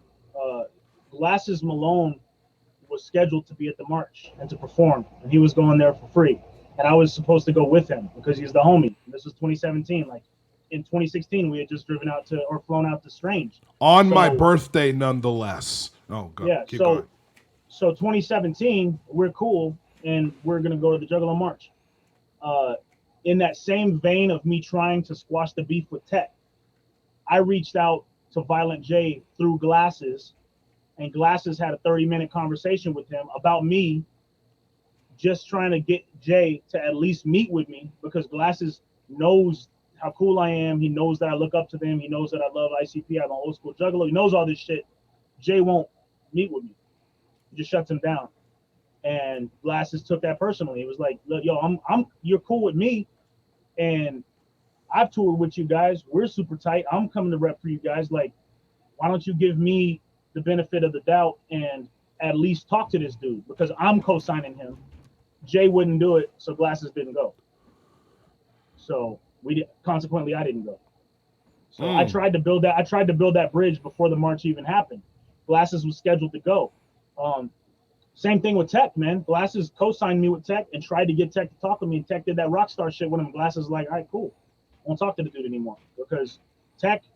I understand why. It's like, yo, if we're close, if you and me are tight, and I say, hey, and I've done favors for you and shit. I say, hey, I co-sign this dude. At least give him a conversation. That's all I'm asking. I'm not asking for you to put him on your label, give him a bunch of money, or put him out to your friend. At least talk to this dude because I wasn't coming to them on trying to get something out of them. I was still trying to just squash the beef from the Dead Horse shit, And I showed Dead Horse to Travis. Like, I'm like, look, I'm not doing this.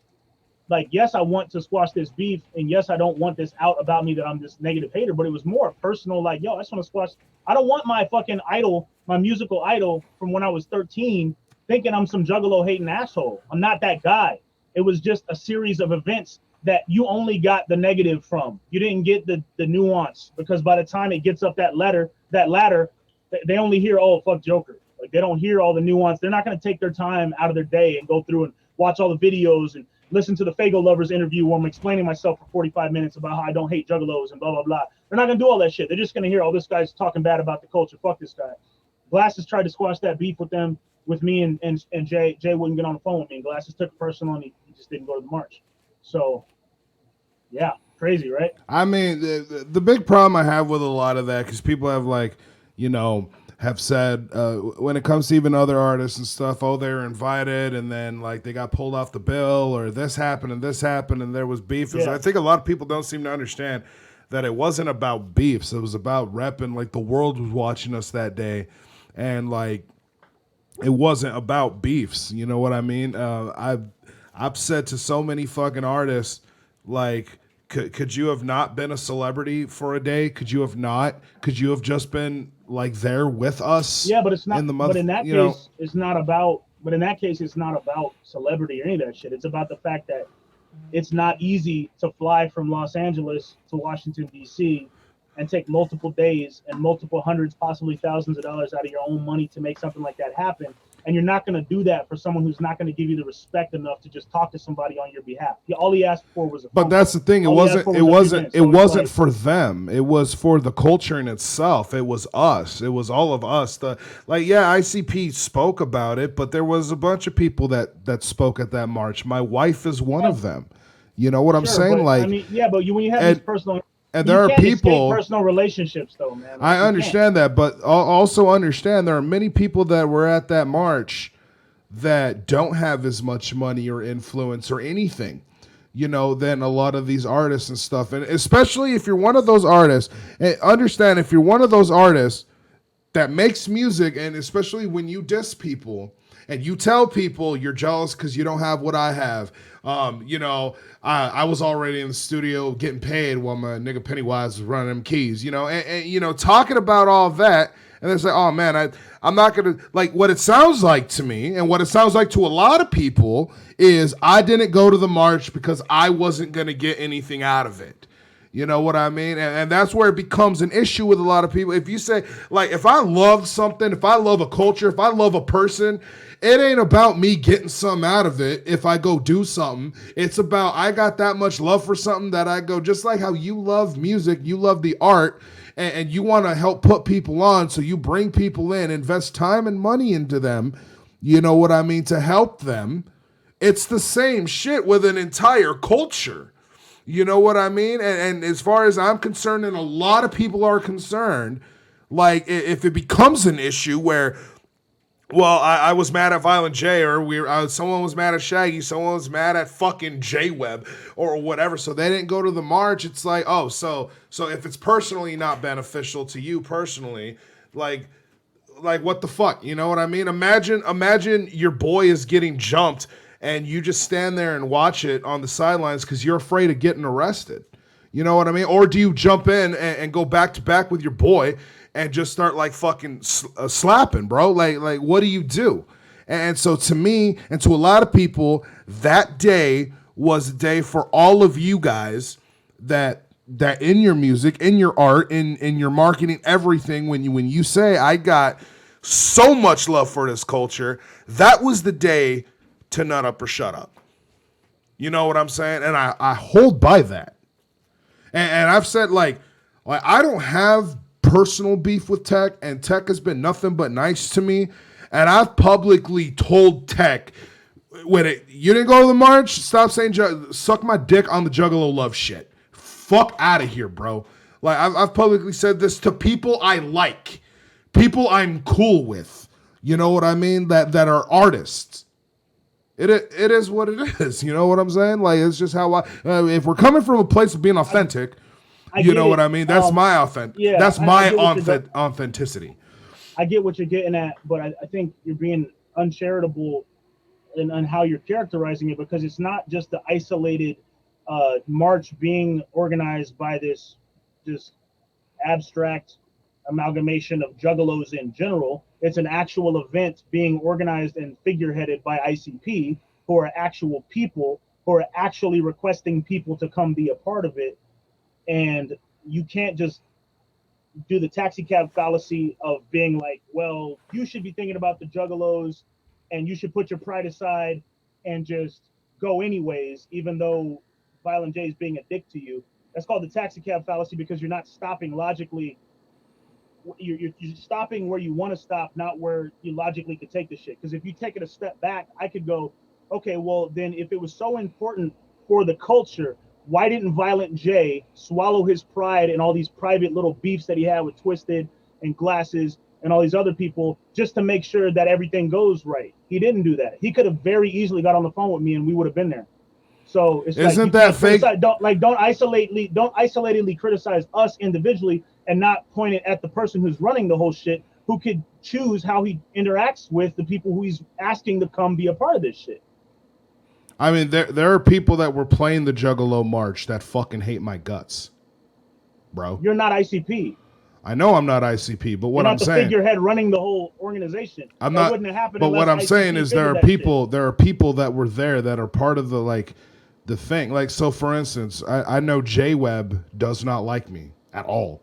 You know what I mean? I know J Web's been very vocal, privately at least. Because you're not the figureheads. You're talking about why don't you go there and just overlook your beef with Violent J and just go anyways for the culture, but you don't have that same position. It's not your project. It's not your march and your event and shit. You know, I mean, for them to organize that shit, they have to specifically ask all these people to come support it who they know. and then they have the responsibility of maintaining those relationships at the level that would make those people feel like they should go do that because they want to support it. You can't be like, hey, will you fly across the country and rep me in this culture for this thing? But by the way, fuck your mom, suck my dick. That's not how human relationships work. You have to maintain the relationships. It's a give and take always. It's like you can't be like, oh, if you don't swallow your pride and let Violent J disrespect you and treat you like shit and still go to the Juggalo March on your dime, then you don't respect the culture. That's not fair. You should put that on Violent J. If he respects the culture, if he wants Glasses and Twisted and all these other people that didn't go that should have been there to go, then why doesn't he swallow his pride and mend those relationships at least to the extent where these people wouldn't feel like they're being disrespected if they don't go or if they go? And Jay put Glasses in that situation. I don't know about the shit with Twisted, but I understand why they didn't go. But it's very easy for him as the figurehead of this whole thing to be like, you know what? It's about the fans. Fuck the personal beef. Let me just get on the phone with this guy. Let me kiss some hand or shake some hands, kiss some babies, and just make this happen for the culture. You shouldn't go on to the people who this guy has the grudges with and then throw it on them like they fucked up. They don't believe in the culture. It's like, it's not our responsibility. Jay is the one who created this shit. Jay is the one who created the whole event. Jay needs to be the guy who actually goes through and makes sure that these relationships are healthy to where this event goes down and these people feel okay with coming. But if you're not going to spend thousands of dollars of your own money to go out of your way to rep for a culture when the person who is setting up this event is like, fuck you. You're not going to do that.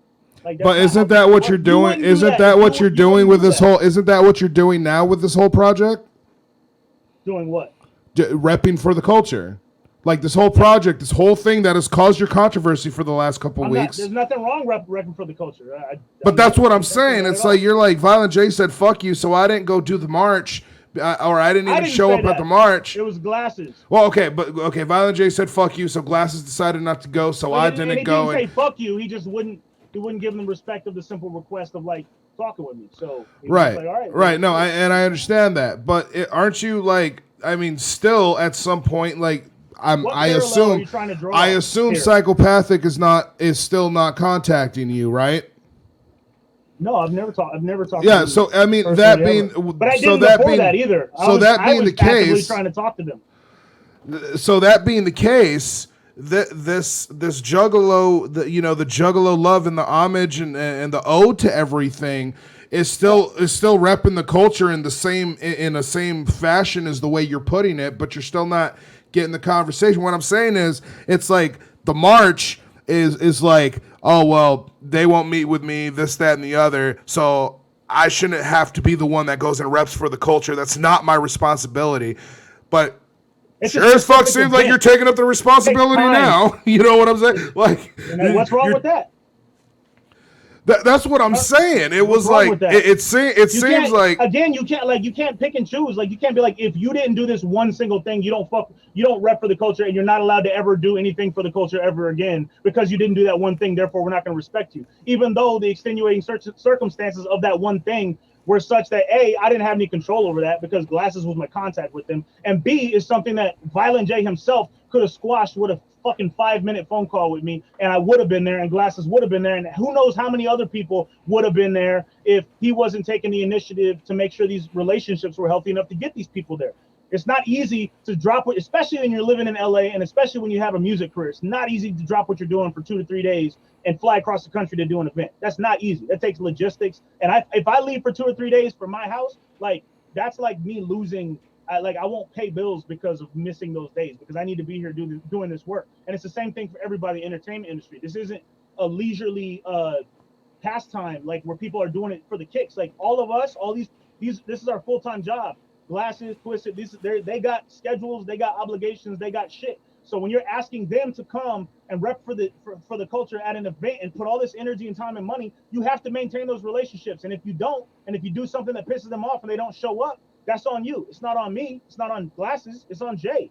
So like you're hyper focusing on this one thing. And if I want to put on for the Joker, for the Juggalos after the fact, just because I didn't go to the march doesn't mean that I didn't have this damn near, over 20-year relationship with this culture and with this group. I don't know ICP personally still to this day. I bet you if me and Jay, if none of this shit happened and Jay just met me individually without any of this bullshit, we'd probably be really cool because he's a fucking genius. He's brilliant as fuck. He organized this whole thing. He created this worldwide culture. Violent J is a fucking genius, and he's a fucking creative mastermind. And I will forever be ingratiated to him for who I am as an artist, for like the people who I've influenced, because through me looking at them and how they did shit, it spoke to me on how I should do with my shit. It influenced me creatively, personally. Like I said, it saved my life when our house was a fucking crackhead, and I mean a crack house, and both my parents were on drugs, and I had to get adopted by my grandparents because of this and that. Like I had the exact same upbringing, the exact same one in the same state.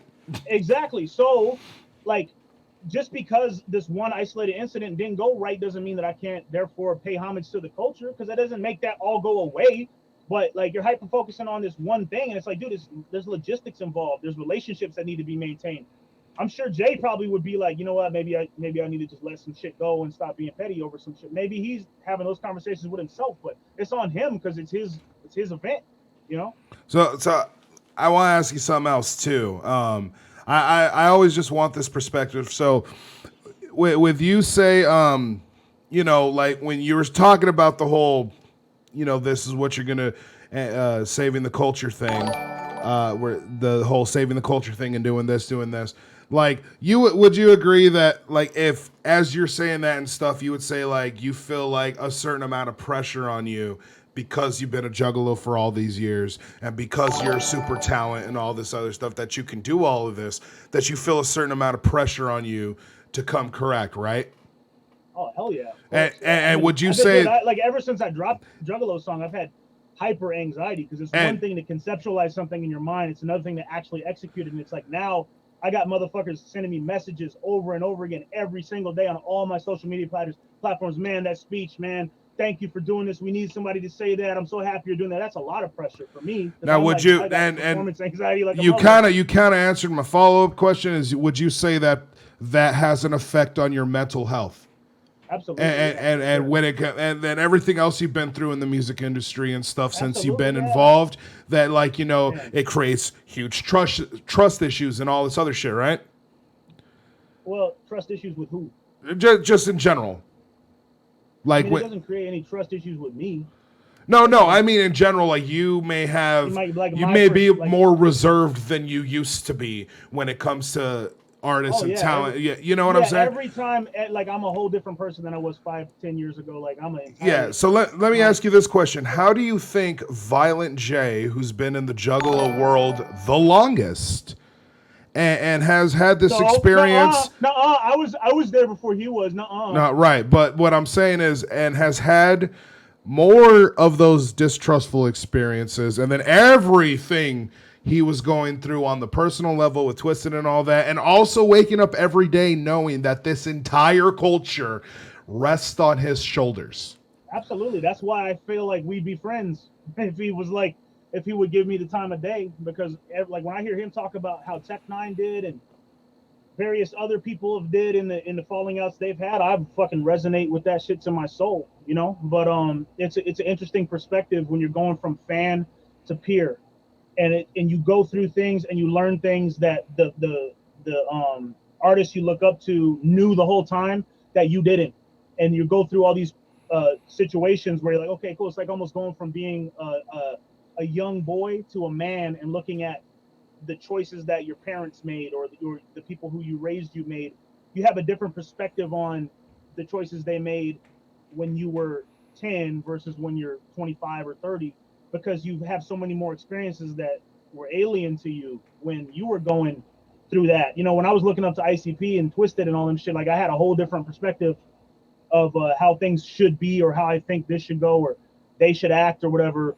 Going through all this, man, it's just like, yeah, you know, it's humbled me a lot. It makes me want to be like, just shut the fuck up. And that's why I'm not sitting here bitter at Violent J. I understand it. Like, I understand if he doesn't want to talk to me. I mean, I think it's kind of fucked up he wouldn't give me like 5 minutes on the phone, but because somebody who we knew and had a good relationship with and trusted was asking, like, because I would at least do that. Like, even if someone was like, fuck you, at least give somebody the fucking time of day. But hey, you know, who knows? Like, that's him, and it's his prerogative and his choice. But again, you know, we all got to make choices, and we all got to live with the circumstances. Well, I mean, I could put it to you this way, and it's not a direct, but I will say it's not like directly with me, but with people I know. They know people that are close to Jay. and they've tried to meet Jay on some business shit through somebody that's close to Jay. Like somebody pulled Jay aside and said, "I really want you to meet with this dude for this reason, this reason." Jay hasn't done that either. I've Sure, I don't come know to the dude. them. I've come to them with some business stuff because I'm pretty on first name basis with Rob. Rob knows who I am. When we see each other, it's yo dog, what's up? And like, what you been up to? You know what I Who's mean? Rob? Is Like, that the that's jump the steady. Jump Steady? Okay, Jay's brother. Yeah, Jay's brother. Oh Okay, man, did gotcha. you just ask who Rob was? No, I'm just playing. But anyway, so I'm pretty on good, what's up terms with Rob, and I have his number and his email and stuff. And I've contacted Rob on some business stuff that would be very beneficial. And I've gotten certain answers sometimes, and had a little bit of conversation about it. And other times I didn't get answers back. You Every know what I situation mean? is I'm not out. every situation is different. Like I get what you're saying, but it's like it's pointless even comparing them because it's not apples and apples. It's apples and oranges. It's Jay's prerogative, his choice. I'm not gonna Yeah, down him but for we're it. both I'm just doing entertain. this We're for both me. entertainers. You I'm know, doing I this mean, for you I'm doing this for entertain the more people culture. than I do, but we're still both entertainers, and we still both have a lot of pressure on us. I mean, I take pictures and kiss babies and sign autographs just like you do. You know what I mean? And I know you're not hiding in studios like you say, but I'm legitimately fucking I'm the out. opposite of that. Like I want to physically fly to certain places and look at Right, people. and I'm legitimately out there. At gatherings and shows and everyone else amongst people who threaten to fucking kill me. You know what I'm saying? Like I'm out there. I'm not surrounded by security guards or anything like that. If someone wants to bring it, they can bring it. If I die tomorrow, I die tomorrow. Fuck it, I died happy. You know what I mean? I died free doing what I'm doing.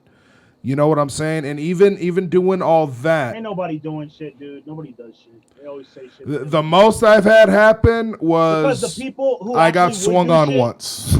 the people who actually would do shit wouldn't be sitting there threatening in the fucking chat box about it. They would just it would just get done.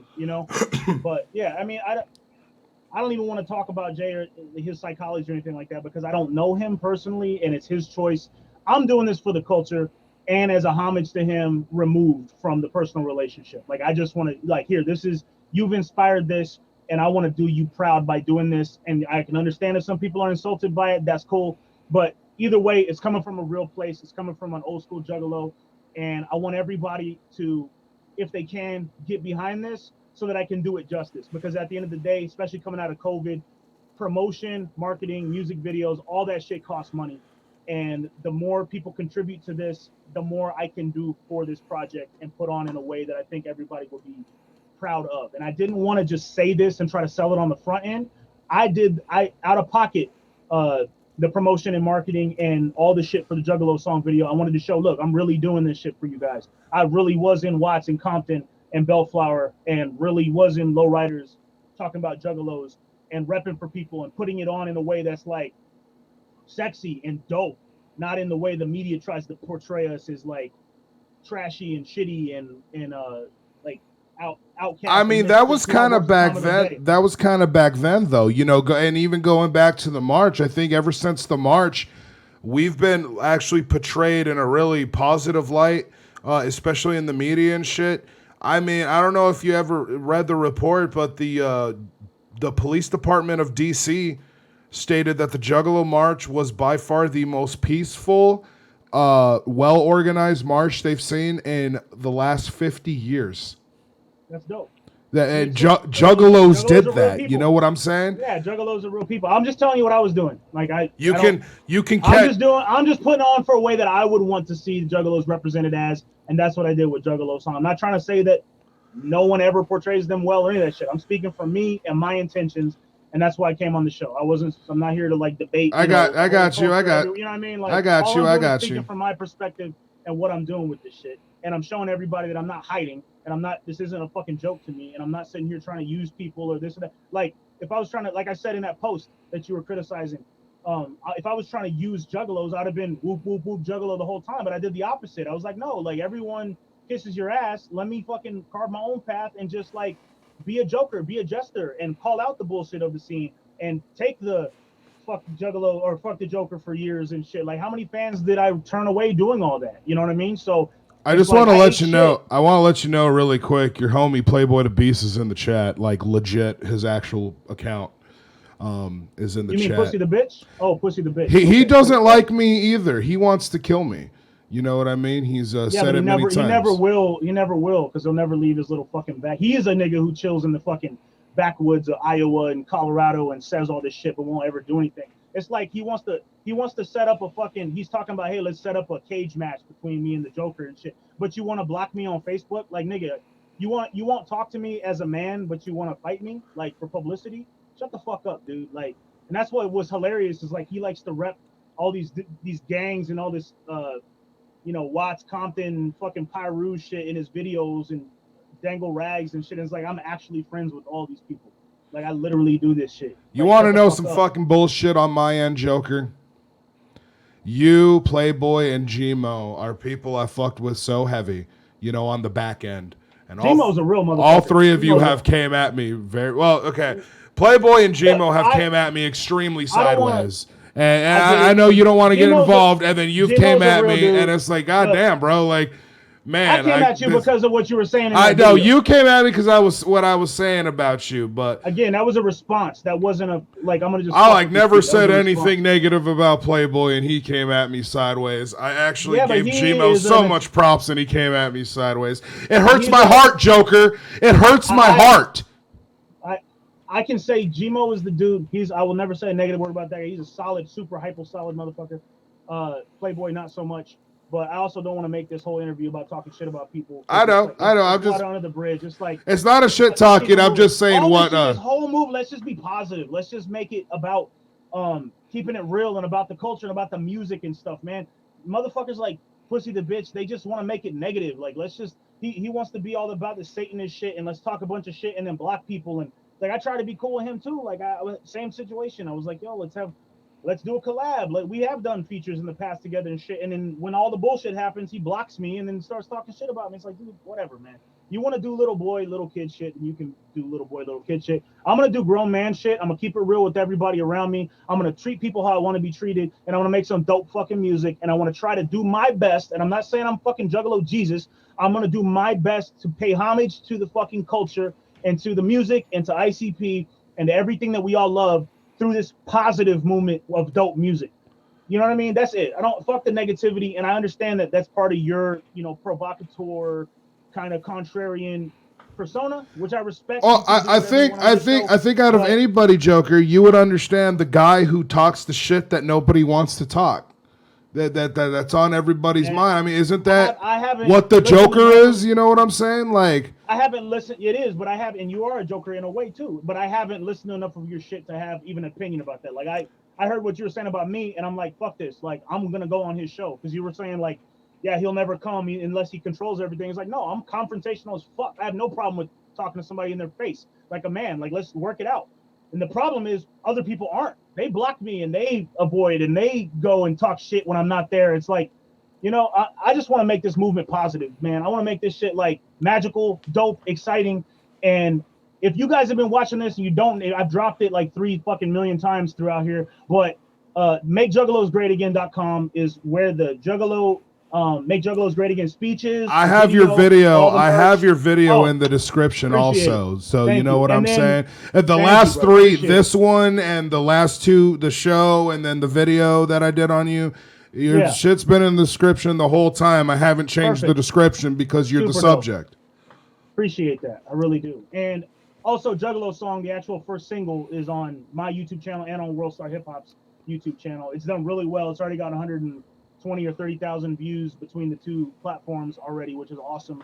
And it actually outperformed Papoose' video on the day that it dropped, which was really fucking dope. Because that song is super dope. I don't know if you guys heard that shit, but man, that Papoose song, oh my God. And I know the guy who did the video too, so it's cool. All in the family. Anyways, I got to wrap this shit up because I got stuff to do tonight, obligations, and I'm building a studio for Zerk and helping Glasses Malone with his studio and doing a bunch of other shit. But the last thing I would want to say is, like, I think throughout this interview, you probably recognize that this isn't bullshit. You can't talk about your past this authentic for an hour and a half and just be fucking making shit up. It's real as fuck.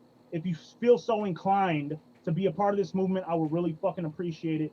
I already have 13 songs completely done for this project. The one thing I want to do is be able to drop videos for these songs, at least 6 of the songs. And the only way we're going to do that is if we sell these pre-orders. So if you do buy a pre-order, both you're going to get an autographed physical, you're going to get a digital download the day that the album is actually released. Any of the merch will come after that because we have to do pre-orders on the merch because supply chains with COVID and everything. We got to basically know exactly how many we need to print before we actually get the shit and source it and print it. But you'll get all that. Plus, all the 6 different covers. They have 6 different songs. That's going to be a cool little thing I'm going to do later. But they're all going to have a unique song, so that if you buy all 6 of them, you're going to have the entire collection. So if you feel inclined to be a part of this shit, I would really appreciate your patronage. And I'm doing it from a real place. And I just want to make Juggalos great again. You know what I'm saying? Like, for real. Like, I just want to tap into the magic that we all used to love about this shit. It's not a gimmick. Okay. Well said. That's my third on it. Could you stick around for mine, and if you want to, if you have, sure, and if you have any more questions before, if you have any more questions or anything like that too, we can knock out a few more too before we bounce. Like I actually only had one more that we actually didn't get to because we're both tangenty as fuck. Yeah, we the tangent kings. I asked it earlier, we just didn't get to it about to make Juggalos great again. Why aren't we great? Like what's going on? You know what I mean? Like, what about us isn't great? I've never left this culture. You know what I mean? Like I ended up marrying a down ass fucking juggalette. You know what I mean? That is a figure in the culture too. You know what I mean? She was speaker at the march. She was covered everywhere. You know, and it's like I've never left this culture, but I've never. Like there's whack juggalos, but that's every group. You can't like even with like the Trump supporters, you know, there's fucking crazy ass motherfucking rednecks with guns trying to shoot everybody, and then there's people who just want their gun rights. And you know what I'm saying? It's everywhere. You know, what about us has not been great at some point? It's like, you know, it's not monolithic. It's not homogenous. There's good parts, bad parts. All I know is that since I started this, since I did the speech, since I put the first single out, I've had probably 200-300 old school juggalos write me big paragraphs saying, hey man, I really appreciate this shit. I checked out for the last 10-15 years. What you're doing gives me that spark of excitement that I used to be excited, or that I used to experience back when I first got into this culture. I really love it. That's what I'm trying to do. I'm just trying to reignite that spark that all those old school juggalos have been missing about the culture. They have checked out in the last 10 years, 12 years. I'm trying to fill that void. And the Make Juggalos Great Again is obviously a play on Make America Great Again. That's just such a common phrase now, ever since Trump's been in office for the last 5 years, that it made sense to do, to adopt that for this movement, because it's a similar thing. You know, Juggalos have always been great. America's always been great, but there are things that we miss about the way America used to be, and there's things that we miss about the way Juggalos used to be that we want to reignite, that we want to bring back together. Like, perfect example was Donald Trump. Like, he brought back all those manufacturing jobs. He cut all these government regulations that have been just squelching economic growth for the last 10, 15, 20, 30 years. There's things that are always worth improving in every particular group. So I'm not saying Juggalos aren't great, but I'm saying I want to recapture some of those elements that we lost, that we used to be excited about, that we're not, that just haven't been around lately, which is like having somebody who's really dope, really putting on for the culture and doing a project that everyone can get excited about, and that they're going to get it, and they're going to get the physical CDs, or they're going to get the download. They're going to be able to play start to finish. It's going to be super dope. It's going to, you know, bring back the nostalgia. It's going to bring back the energy of hearing that, wondering what that last song is going to sound like, and talking about funny shit, goofy shit, storytelling, and then also personal shit. You know what I mean? Like, I just haven't seen a lot of that personally in the culture, and I know a lot of old school juggalos have been feeling disenfranchised because of the artists and the music that's been being made for the last 15 years. So I'm just trying to bring that magic back, bring the spark back, you know? I got a question that has literally nothing to do with anything else, but it's just something I Sure. gotta know. What up? Did you go to the Hatchet Rising tour at the Web Theater in Phoenix? What year was that? That was the first Dark Lotus tour, so it would have been No, 2001. Or no, no, I maybe don't. no. Oh man. No, I stopped. Okay, so I think the last ICP show that I remember going to was at Peoria Sports Complex. No, that was not the last one. I went to one at the Civic Center. I went to a couple at the Peoria Sports Complex, two or three maybe. I went to the a couple at the Club Rio. I probably stopped going to ICP shows 2001, 2002, somewhere God in there. damn. What? So I probably missed it. Well, you got to remember, like at that time, I'm like in high school. I'm focused on my own like music career and shit. You know, I found them when I was like 12. By the time I'm 15, 16, 17, I'm like trying to develop my own shit. I kind of stopped going to shows in general. I was trying to build my studio and like start my own shit. So I kind of just, and also they weren't keeping me the way they did back then. I kind of lost it after. I didn't like Hell's Pit. You know, Wraith was kind of for me. I So mean, Hell's creatively, Pit is whatever. There's a few songs on there. I mean, Wraith to me is a fucking masterpiece, but well, I for mean, me, I just was like, I liked it, but it didn't hit me the way Jackal Brothers or Malenko did. But that's just the nature of the case, man. I mean, it's wait, like do you even Dark everybody Lotus, grows. bro? I did not like Dark Lotus. What? Oh Right? my! Everyone hates me for that, but I just didn't. It didn't hit me like it did. There's this sweet spot when you get into shit, and here's the difference. I am a rapper. I am a recording artist. I am a musician. So I'm listening to this music with a different critical ear than an average fan who doesn't do this shit would. So I'm not talking shit about it. It's like I'm so happy that people love all those albums. For me at the time, I kind of was focused on the more like Eminem came out in 2000 or in 1999. I was super focused on Eminem shit, on the whole being lyrical shit. I was listening to Rise and Apathy and Cannabis. And in high school, I was all about bars and rhymes and blah, blah, blah. So I kind of had moved on musically from what Dark Lotus was doing at the time. So it just didn't hit me. But that's not to say it wasn't awesome. It's not to say it wasn't fantastic music and that it deserves its place at the table when you're talking about ICP's legacy. It just personally didn't hit me. And that's okay. Like, you know, music is all subjective. Like certain people like certain albums more than others. And it's just the way it is. And also, I'm a musician, like I said, so it's different coming from me. When I'm listening to art, to a painter is going to judge another person's painting differently than just somebody who's just a general art critic or somebody who I just wants to mean, digest art but doesn't do it themselves. You know? I feel there's two types of people: people who absolutely think that Tales from the Lotus Pod with Mars, the red cover, is one of the greatest things Psychopathic ever put out ever, and then there's people that are wrong. You know what I mean? And it is what it is, bro. What the fuck? Okay, like there's people asking in the chat. They're like, "Wait, but if you got down in like '97 or whatever, then you tell me you felt like so you're like really into it for a few years and then just kind of went away." In 97, I was fucking 13, 12, 13 years old. And then I stopped fucking with them probably like, as far as going to shows, probably like I said, 2001, 2002, somewhere in there. And I kept privy to the whole world, but at a certain point, you just stop. If the music isn't hitting you the way it used to hit you, you stop following the shit. I've always been a part of the culture. I've always listened to everything. I've listened to all the Dark Lotus shit, the Hell's Pit, I had the Big Money Hustler shit, which I thought was awesome.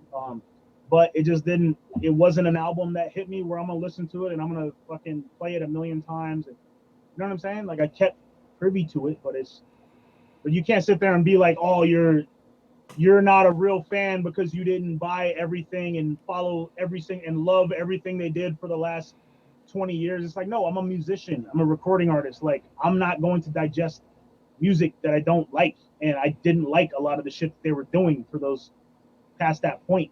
So there's shit that I've liked. There's certain things that I loved about Bang Kaboom. There's certain shit that I love about Furious Fed Fury, Missing Link. Like, there's things that I like and I do listen to these things, but I'm just no longer a fan the way I was because I have a different perspective on it. You know, when you do this for a living, when you do music for a living, I tell these people all the time. They're like, "Why don't you listen to rap?" Like, I hardly listen to any rap ever. And I tell people, I'm like, "Yo, if you work at Dunkin' Donuts, when you get off the clock, the last thing you're thinking about is where can I go get a donut?" You know, You change when you do a certain thing for a living. It changes your relationship with that thing. It no longer becomes an escapism and an entertainment like it used to be, like it was when it made you want to do it. It morphs into this thing that's a job, and you're constantly focused on your own craft so much you don't have time for anybody else's career or their songs or their albums or whatever when you're off the clock. When I'm off the clock, I'm listening to Coldplay, I'm listening to Cara Dillon, I'm listening to Charlotte Martin, singer-songwriters, Lauren Farah. I'm listening to people who do shit that I'm in awe of because I can't do it. You know what I mean? Like I don't want to listen to people do things that I can do worse than I can do it, you know? So I'm much more of a lyrical wordsmithy type rapper than a lot of ICP's shit. So I'll listen to ICP's, and it's one fan will fucking love it, but it'll drive me crazy because I'm like, why didn't you say it this way? You know what I mean? How come? Why are you a little in front of the beat right there? Why didn't you just slow down just a little bit, sort of, so it's in the pocket more? Like I'm gonna sit there and hyper analyze it to an unfair extent because that's how I do my own shit, and that's my whole job. So when I'm off the clock, I'm not enjoying it and consuming it like I was. If that makes sense, you know. So it's not that I don't love it, but it doesn't hit me like it did, and I think that's fair because that's how it should be. Like if you want to be following my footsteps, to listen to what I do, and get and take from what I do and put it into your art, and that's all you want to focus on, and you want to go in your own area, and you don't enjoy my shit like you used to when you were 12, 13, 14. That's cool. That's how it's supposed to be. You know what I mean? Carve your own path. Like, yeah. So. All right then. Well, my final statement on this, Joker, is I feel, and especially with that last question, the way you answered that, I feel we're pretty fucking great. I don't feel we need to be made great. I feel we're pretty fucking great, and I feel if you actually put yourself more in the culture again, you would understand that. It's really hard now. It's going to be really hard for people to relate to. I didn't like Dark Lotus. But anyway, that's not fair. There's millions of people out there that would say the same shit. They'd be like, eh. You know what? Most people would say like, Dark Lotus get ostracized really fast. It just is. It just is what it is, bro. If that's what. Yeah, but you don't speak for all juggalos. Like you're speaking. I know. I don't speak for all juggalos. The way you think. Yeah, but like I'm not very much in a popularity thing, but at the same time, it's Dark Lotus. It's Dark Lotus, man. But bro, at least give me the benefit of the doubt in that. It's kind of like saying I didn't like Terminator 2. You know, it's like, what, nigga? You don't like Terminator 2? What? Well, yeah, but I'm not going to be like, oh, well, you're not a real Arnold Schwarzenegger fan if you don't like that. You're not a real Terminator fan if you don't like Terminator 2. Well, yeah, but I'm not going to say that because right. it might have not hit you. You might have not been fucking 8 when that came out like I was. You might have saw these other videos, these other Terminator shits that came out at the right time for you. You relate to them differently, and then you go back to the old shit and you can't fuck with it like I fuck with it because it's a whole different time. It's a whole different cultural milieu. You know, like you can't sit there and make these broad generalizations about people's preference on something that's subjective by definition, which is music and music consumption. You know, that's the beauty of it. We should all be able to consume other shit. And that's the problem with the culture to begin with, is when people say things like, if you don't like this, then you're not this. That's like an unfair imperative to put on people. You know, you should be being like, well, okay, that's cool. I understand that. You're a rapper. You're all about Eminem and lyricism, and you know, ICP and Twisted are dope, but they weren't about all that super lyrical shit like you were at the time. So that makes sense. It didn't hit you. Like, you shouldn't be like, oh, well, you're not a real juggalo if you don't like Dark Lotus. People are going to reject you if you do that. That's trivial. You know what I mean? I don't think that's helpful. I don't think it's fair. And I don't think that you should put that imperative on people, including me. Because, like I said, we were there, same time, you know, early 90s or mid 90s. We were all about that shit. So I'm just trying to focus on the inclusiveness aspect, not the exclusiveness. You have, you know, like you said in that one video, the dick measuring contest. I don't want to do that shit. I want to be about like, hey, this culture saved us all, and I want to be a part of that culture. I want to leave my legacy on this culture. I want to pay homage to the culture.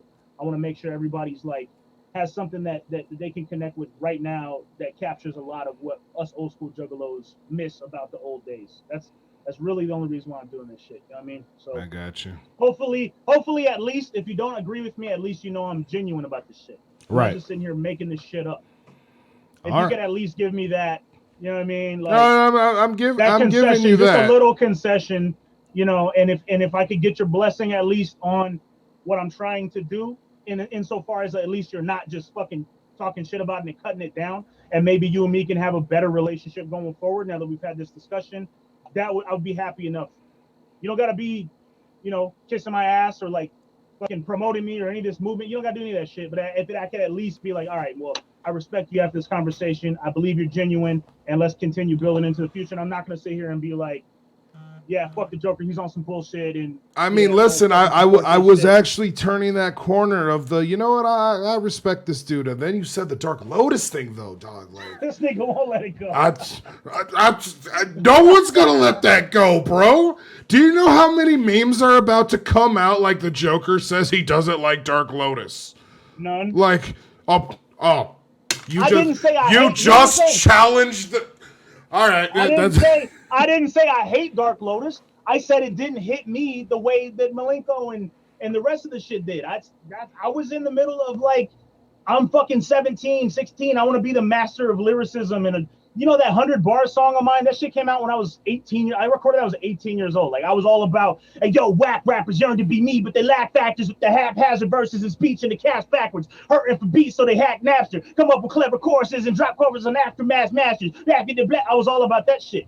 So it's like, when I'm over here listening to Cannabis and Eminem and all these battle rappy type niggas, and this was not in the same time as Dark Lotus. I just it missed me. There's nothing wrong with that. You know, it's like, I'm a rapper. I'm different than just the music listener.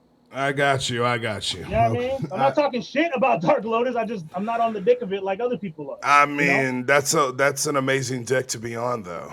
And I'm not even gay. I believe it. I'm not even gay, fam. I'm happy that dick exists, and I'm happy that people enjoy it. And I'll stay on the Malenko Joker Brothers dick, and y'all niggas can hop on the Dark Lotus dicks and all the other shits. And I'm happy with those dicks. You know what I mean? I got you. Those are the dicks that hit me at the right time. All right. Well, hey, not every dick is as pleasurable. You know what I mean? It is what it is. So now we should be talking about R. Kelly. Right, now we should be talking about all right. This is the appropriate time to reference R. Kelly. So a bunch of people want to get out of here now because the ICP thing's actually starting or just started. Okay, We've been here for a while. I could say this. Thank you very much for coming on here, and you came up in here, you answered the questions. You did. There's a couple people calling you out for kind of speaking around. It is what it is, though. But speaking around what? I'm not. I'm just watching you and me. I don't have any of the. Right. No, I understand that. You know, to tell you the truth, I'd have to go back and watch this to remember what they're talking about because we've been here. We kind of tangented a lot. Yeah. It's a couple hours long. But I get it. I think my best to answer the questions. I think we got through pretty much. I think this was a pretty satisfying. And if you come up with more, we can do it again. Yeah. And if you come up. Yeah. Definitely.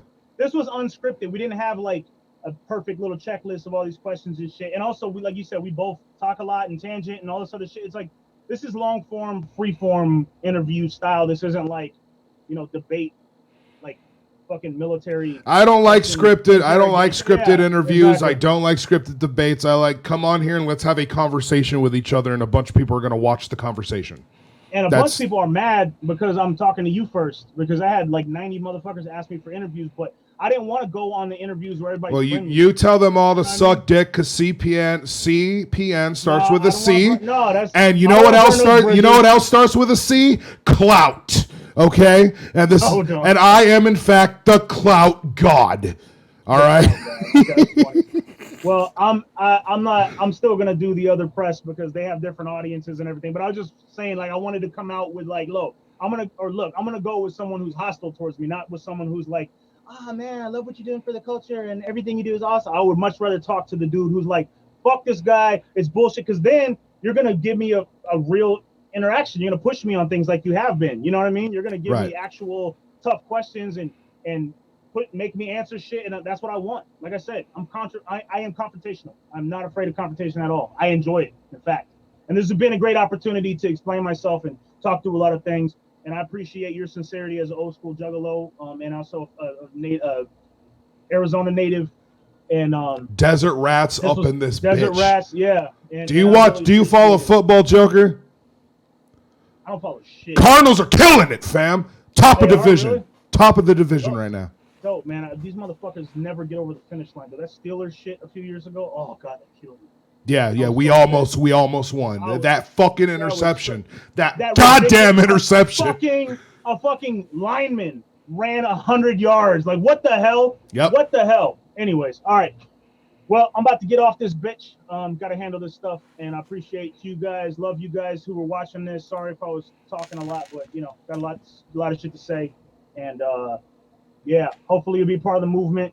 Whoop whoop. MakeJuggalosGreatAgain.com. And how do we end this shit? Well, I'm gonna take you off screen, and then I'm gonna say bye to everybody, and then okay, then I'll end Go it. ahead, take me off. I'm out this bitch. Love you guys. J to the O. Whoop whoop. MakeJuggalosGreatAgain.com. All right, ladies and gentlemen, that was the Joker. He came on here. He let it out. At the end of the day, it's your decision how you feel about it. But I thank you for being here with me. Thank the Joker. And as far as from CPN, you're welcome. But anyway, with that all said, just remember, no matter what you fucking heard, no matter how much I've been down with the culture, I hate every single fucking one of you. I hope the worst things happen to each and every fucking one of you. And with that shit said, I'm out this bitch. Peace!